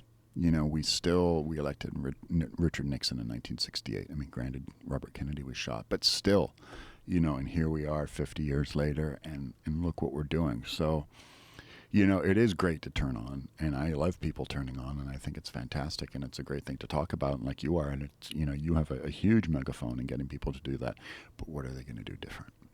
That's what I'm more concerned with. They're going to consider their life in a different way, and I think that Yes. that in many people, maybe not in all of us, but in many people, that changes the direction of the path that you're on. It changes the way you communicate with people, changes your understanding of each other and your understanding of the connections that we have with each other. Yes. And I think there's a giant chunk of people that are what you would call influencers in this country, whether it's politicians or, CEOs of large corporations. Podcasters. Well, I mean, I was going to say people that haven't had this experience. Okay, yeah. These influencers that live in this very flat plane of existence of acquiring material possessions, getting your dick sucked, doing a line of coke, driving in your limo, all the different shit that a lot of people look forward to, that ultimately might not really be important. Yeah. Or important, it might feel important in the moment, in this ego gratification sort of a way. But without that ego obliterating experience to put it all into perspective, you might not understand that state of mind is even achievable. Like the undeniable ego shattering experience of like a severe mushroom trip or a DMT trip or, anything along those lines. Is so beneficial in that it gives you that momentary break from the ego and from this the momentum of the race that you might not really want to be in. You know, I mean, there's a lot of people that are doing things they fucking hate all day long just in order to acquire shit that they don't really need. Yeah, man, and that's what I was like. The point I was trying to make earlier is like this hand that you're dealt is bunk, because you're like so many people are trapped in that thing of like doing something they hate. Right, but do they have to be? Like, it sounds like they they're think they have to be. Right. They think they have to be. That's what I'm talking about. They think they have to be, but no, they don't. They can break free. They can pierce the veil. They can go on a DMT trip or get in a flotation tank and break free. And you have break the free choice. even just by quitting some fucking shitty job and doing something you love. Okay, but why don't more people do that? Because they're scared. Is that what is Yeah, it fear? people 100%. Yeah, people are Yeah. afraid of change. They're afraid of the unknown. They're afraid of uncertainty. They're afraid of failure for sure. If you offer them some really convenient, stupid job that is absolutely going to stay there for them, or, hey, man, take a chance, open a pottery studio. Oh, I might go broke. Yeah. People are terrified of failure. Yeah, I mean, I think you're right, but I also think there's a level of that that's also kind of like graduate school in the sense that maybe a lot of people are just addicted to being pacified. That like, yeah. you know, hey, I get my 3 hours of television at night, and I get my, you know, and just they're even considering that notion of what you're talking about is beyond the realm. Well, you know that Just experience. keep me plugged in. I'm cool. You know that expression, the comfort zone is beautiful, but nothing grows there? I didn't know that. It's a good one. It's a great, you know, it's nice to be comfortable. It's beautiful. Oh, relax. But you don't get better at anything. You don't get better at life. You don't grow. And we're scared of uncertainty. Yeah. You know, we want to survive. We don't want to starve to death. We don't want to be a failure. We don't want to be that guy that, you know, used to be on TV and now he's a security guard. You know, that all those things, that like the fear of not being successful is God, man. so stifling. It so is, and I just, when you say that, it just immediately just triggered my, you know, my own life and all the failures I've had, all the fuck ups falling flat on my face, you know, many, many, many times. But like the getting back up, it's like that's where the work is. That's where the awakening is. I mean, it wasn't like, hey, everything's just going perfectly and oh wow, this is all my life is just rolling out on a red carpet. Then I turned on or something happened and I, you know, touched the face of enlightenment. No, it's because I fell in the dirt, and you take those risks and shit happens, and you the grist for the mill, as Ram Dass would say, and you know, you have that grist for the mill that makes it so much juicier, and falling flat on your face, it's essential. And I think essential. you can apply that same sort of thinking to our entire civilization. And I think right now we might have skinned our knees. We might have fallen on our face. We might have gone face down in the mud and like, oh, fuck. And I think we got to get up and realize that we fucked it up. You know, and we'll see how bad we fucked it up. And who knows? Because one of the things about having an outsider in this, what I think is an impossibly corrupt, unfixable foundation filled with bullshit, which is what I think our society's built on, whether it's special interest groups or corporate greed or lobbyists or all the chaos, private prisons and fucking the war on drugs, all the chaos that I think any rational person that's not connected to it in any sort of a way where you're making profit off it would agree. Like, this is an insane way for an enlightened society to behave and act. It's broken. Right. Unfixable. Yeah. Just bullshit. Right. That the awareness of that is more and more exposed today online and in conversations, and people are more aware of that than any other time in human history. But I feel like we're like a giant battleship, that it takes a lot to turn that fucker. It takes a lot of thinking and action. It takes a long time for that thing to actually spin around. Yeah, that's right. That's right. And the first step in that is like the acknowledgement that, hey, we skinned our knees, or maybe fell flat face down into the mud or something. And is the acknowledgement that is the case. That's the scenario we're in. And which is why I'm always so frustrated in that, like, you know, the general narrative or the general rhetoric, especially in politics, is, you know, the wrong conversations always being had. Nobody's talking about the right shit. We're treating the symptom. We never treat the disease. We're just treating the flu, you know, blowing our nose constantly and never, ever acknowledging the disease. You know, Bernie Sanders touched on acknowledging the disease. He was the first guy, really in a long time, to make it that far and acknowledge the disease. We are at risk of becoming an oligarchy. It's the top 1% that is ruling the country. He might be the first guy ever, right? I mean, if you really stop and think about it, like, who got that close to the Democratic nomination? Yeah. Other than McGovern. Yeah, but I mean, I think in you know, older times, right. You know, in the 19th century, there was kind of, you know, hints that, you know, this could happen, and kind of people insinuating that, hey, the Industrial Revolution and Carnegie's and the Mellons and the Rockefellers, like, watch out, this could get dangerous. Eisenhower warned of the military-industrial complex, and he was a Republican. That was a creepy speech, right? A creepy speech, but fascinating at the same time. But yeah, so Bernie took it. He did talk about the disease, which was fantastic. So it is out there that, that we have these fundamental problems. Until you fix the fundamental problem, nothing else is going to get better, which is essentially taking the money out of the game. Yeah. Right. Well, that's why I do think it's fixable. I disagree with you in that I do think the machine is fixable. How's it fixable? You Take got to the take money the out of money it. out? That's unfixable. No, it's not. The whole thing runs on Have you- money. How are you going to take the money out? Have you read Republic Lost? The Lawrence Lessig book? No. You got to read it, man. Fascinating. What is his solution? Or watch his 20-minute TED Talk. You can get the whole book in that, too. What's his solution? Get rid of lobbyists. Yeah, man, that's easier said than done. I know. Well, someone like but Trump is actually working to do that, whereas someone like Hillary is not. Like, he's already put in a bunch of regulations to make sure that people cannot become lobbyists within a certain amount of time after leaving office. But he also has, the president-elect office is crawling at the same time. It's crawling with lobbyists. Yeah, who knows? I mean, I'm not a Trump supporter, but I'm not convinced that having this complete outsider who's also a guy who's been feeding this machine with money and making these massive political contributions so he understands the system and how it works. I'm not completely denying the possibility that he might present some good. I just think he's the wrong guy for the job. I do believe in the outsider thing. I love that. That's great. That's a great part of him. Bernie would have been fascinating. Yeah, Bernie would have been fascinating. He would have cost me a shitload of money, but I would have been willing to take that chance. I would have loved to see it. I would love to see what the fuck would happen, because that guy doesn't give a shit. Yeah, but and he's not. You can't buy him, man. You can't buy him, and you got to watch this Lawrence Lessig talk. It's a few years old now, but it really just it kind of rips apart and puts everything out on the whiteboard and into like a keynote presentation about even the most well-intentioned politicians who are great. Mr. Smith goes to Washington kind of shit. Just great people who go in there with the best of intentions.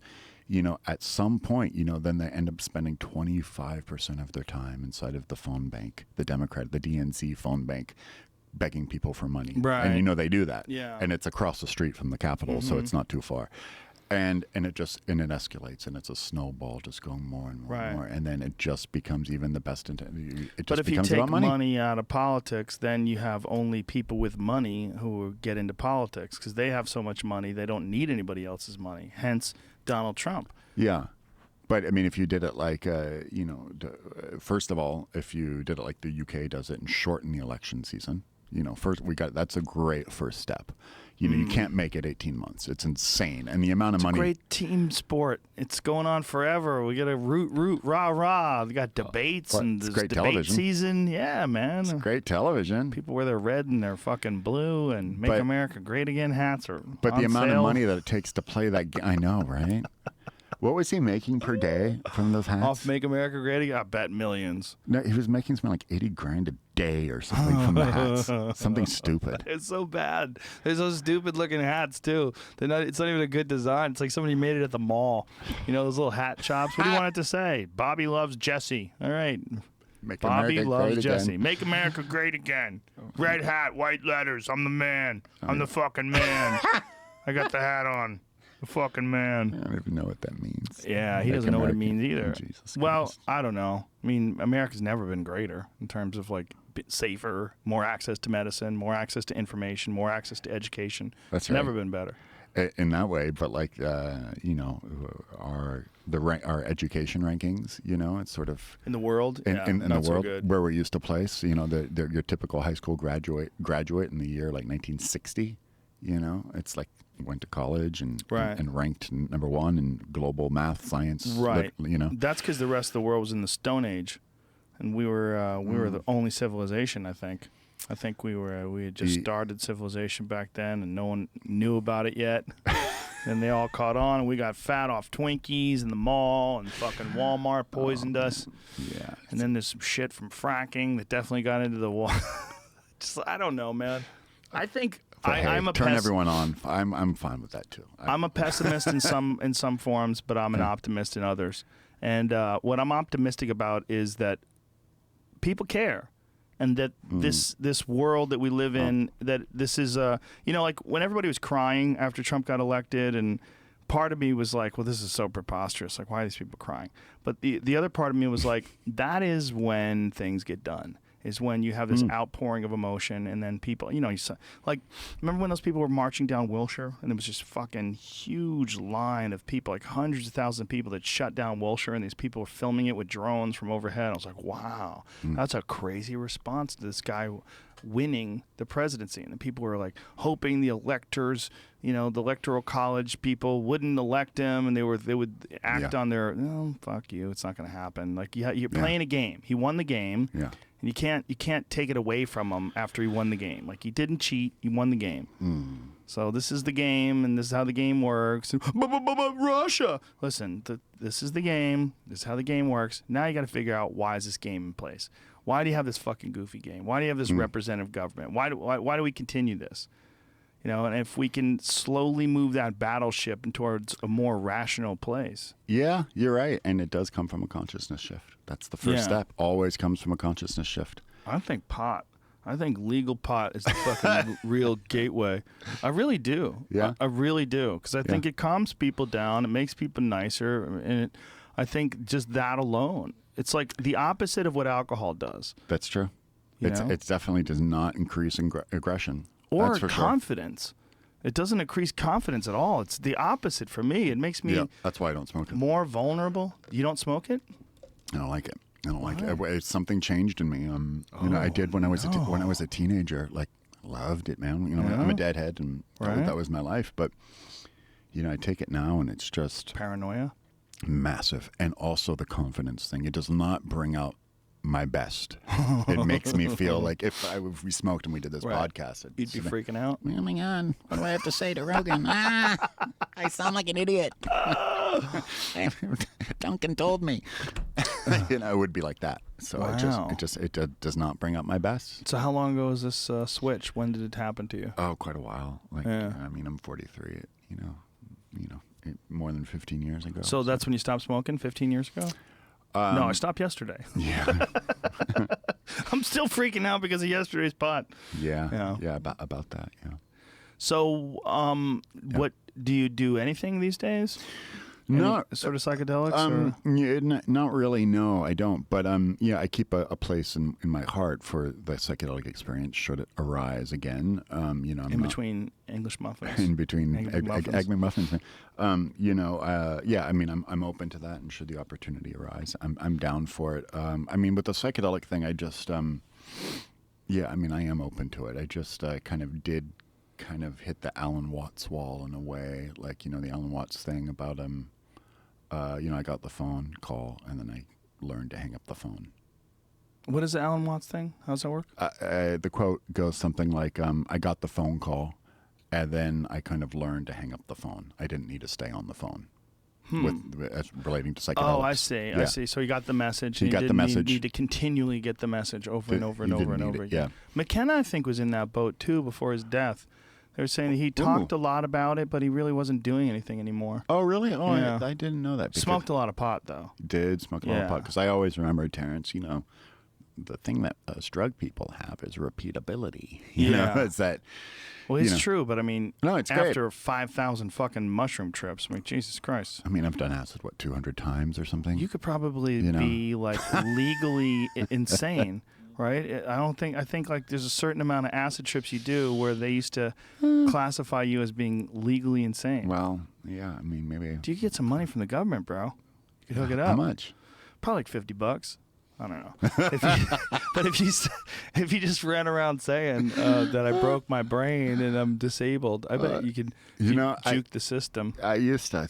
That's really funny. I had it reminds me. I used to have a pretty serious hard drug problem too, hard drugs. Yeah, which I've gotten. Which ones? Heroin and crack. And oh damn, dude! I've gotten through it. And the needle or the snorting? Smoking. Smoking the no heroin. No needles. Yeah, stayed away from that, but made it through, and I'm good. Damn, how'd you get on that? How'd I get on it? Yeah. Pain. You had some injuries or something? No, pain, Suffering, emotional pain? Yeah, emotional suffering, pain, lost, aimless, Mm-hmm.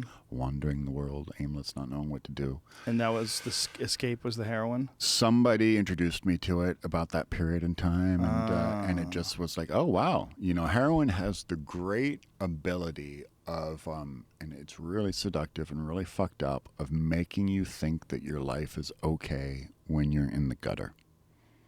Wow. It has that sort of that sheen that it just kind of the bubble it puts over you. You can be literally living in an alleyway, high on heroin, thinking you got it going on. Wow. Yeah, it's really weird and perverse like that. And at that time in my life, my dad just died. And when he died, what went with it was kind of my life. Up until I was 22, up until that point, like my life was in that bubble. He was larger than life. He was famous. Girls came with that. Work came with that. Right. A scene came with that. Friends came with that. And when he died, I went poof. Did girls So want to bang you because you were Oh, of course. Timothy Leary's son? Of course, yeah. Really? Yeah, I mean, Nice. yeah. It worked out for a while. Sweet. Yeah. Did you put on like a guru attitude, like just Oh God. relax, I've got it all going on, ladies? Dude, at that time, that stage in my life, no, I was a disaster. I was a fucking disaster. Dude. And I so, try to do that now, though, on occasion. Oh, but no, I had a good story, man. This is really funny. Like you were talking about soliciting the government for money for being an acid casualty, which is a good idea. But I was really high on crack once, and just kind of on a bender, just losing my mind on crack. And I thought, in the middle of the night, it'd be a really good idea to join the CIA. And that they would want me specifically, being like Tim Leary's kid. They'd want me because I have access to shit that they want access to. right. Like I can be an insider. I was a mole, and I was Whoa. high on crack, and I downloaded I filled out the form. Oh my God, you and got that deep? I got that deep. I spent hours on it. It's really long, complicated, the whole To clandestine join form. the CIA? Printed out, sent it in the You mail. sent it in the mail. Sent it in the mail. You're in the CIA. You're I'm- there with Anderson Cooper. You work for CNN. Well, yeah, You're in there. and never heard back. But it was Never heard back. No, They never. did- Never sent started anything. laughing. They just laughed and threw it in the garbage, I'm sure. But it was really funny and kind of a great delusional high on drugs moment. Wow. So what did you think that you were going to do? Like as don't a know, man. CIA operative? What were you going to do? You going to fix it from the inside with crack? Yeah. Something like that. Wow. Something crazy, just that's what a crackhead does at the time. How did you get off the crack and the heroin? Yeah, just recovery. Did you 12-step. go, you went 12-step? Yeah. Like just- AA or Narcotics Anonymous? Yeah, those that kind of stuff. things? Yeah, worked for me. Now, is that one of those things you have to continually visit? Do you have to constantly have meetings and stuff? Well, I'm kind of I'm kind of in a way as a card-carrying member, as it were. I'm kind of not the best card-carrying member of it, and I break from tradition in a little bit in that, like, I don't know. I'm not a zealot. Sure, maybe. Yeah, maybe you do. But for me, I just happen to like it. I just enjoy it. Whether or not I have to go and, oh my God, I'm going to die if I don't, and I'm going to end up back in the gutter if I don't. I don't know. I believe there's a little hysteria with that, and that's kind of like the party line, which sometimes bothers me a great. That bothers a lot of people. Yeah, That's sort of disempowerment. it's disempowerment. I don't believe that with any tradition or anything. Yeah. Like, oh my God, if you leave us, the shit's gonna hit the fan, man. I mean, you stop and think about a lot of destructive things you did when you were younger that you don't do now. yeah, Like, a well, lot I of don't them. need a 12-step program to tell me not to do stupid shit. You Yeah. know, I just know it's stupid shit, and so I don't do it anymore. But the idea that It's you not- it's could not- potentially fall into that is what they hold over your head, Yeah, right? but it's not that simple. Like, oh my God, I know heroin is going to kill me, so I'm just going to stop doing it. Right. It's not that rational. Sadly, I wish it was that So rational. what's the difference? What's the disconnect? The disconnect is that in order to, and Bill Wilson was really a groundbreaking dude. Well, he was also an acid head, which is really kind of crazy. he- Bill Wilson being the guy who founded Alcoholics Anonymous. Did acid 5 times? I think. Yeah, well, and he also thought that acid could be a viable treatment method for Yes. people that are alcoholics. There's but some great. Yeah. it's completely ignored today.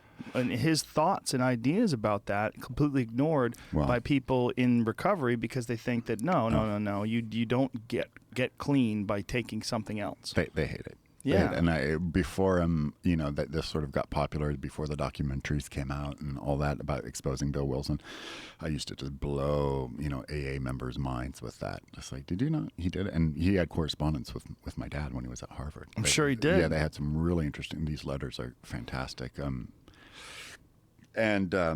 called it the Great Ego Sublimator. And thought it could be the solution for alcoholism. And he did not change his sobriety date, which is highly controversial. Sobriety date? What do His you mean? sobriety date, like when he said he got sober, he still, when he died, he said he had 48 years sober. But he was still doing acid. Well, he had stopped doing acid, but Right. typically, in AA world, if you do acid, that's it. You start over. You start day one. You after start that. day one But over he again. didn't. He did not. He looked at acid as being completely different than an intoxicant like alcohol. It was a neuropsychotropic therapeutic agent, is how he referred to it. Well, I think that is what it is. And I think this blanket statement, drugs, Yeah, that word drugs, it's just like it applies to too many things that do too many different things. that's right. It's like food. Food's bad for you. What? Yeah. No, food's not bad for you. Well, this food's bad for you. Oh, yeah, okay, it is. But, like, this salad's good for you. Like, that's food, too. And that's the problem with drugs. The word drugs applies to things that are highly beneficial.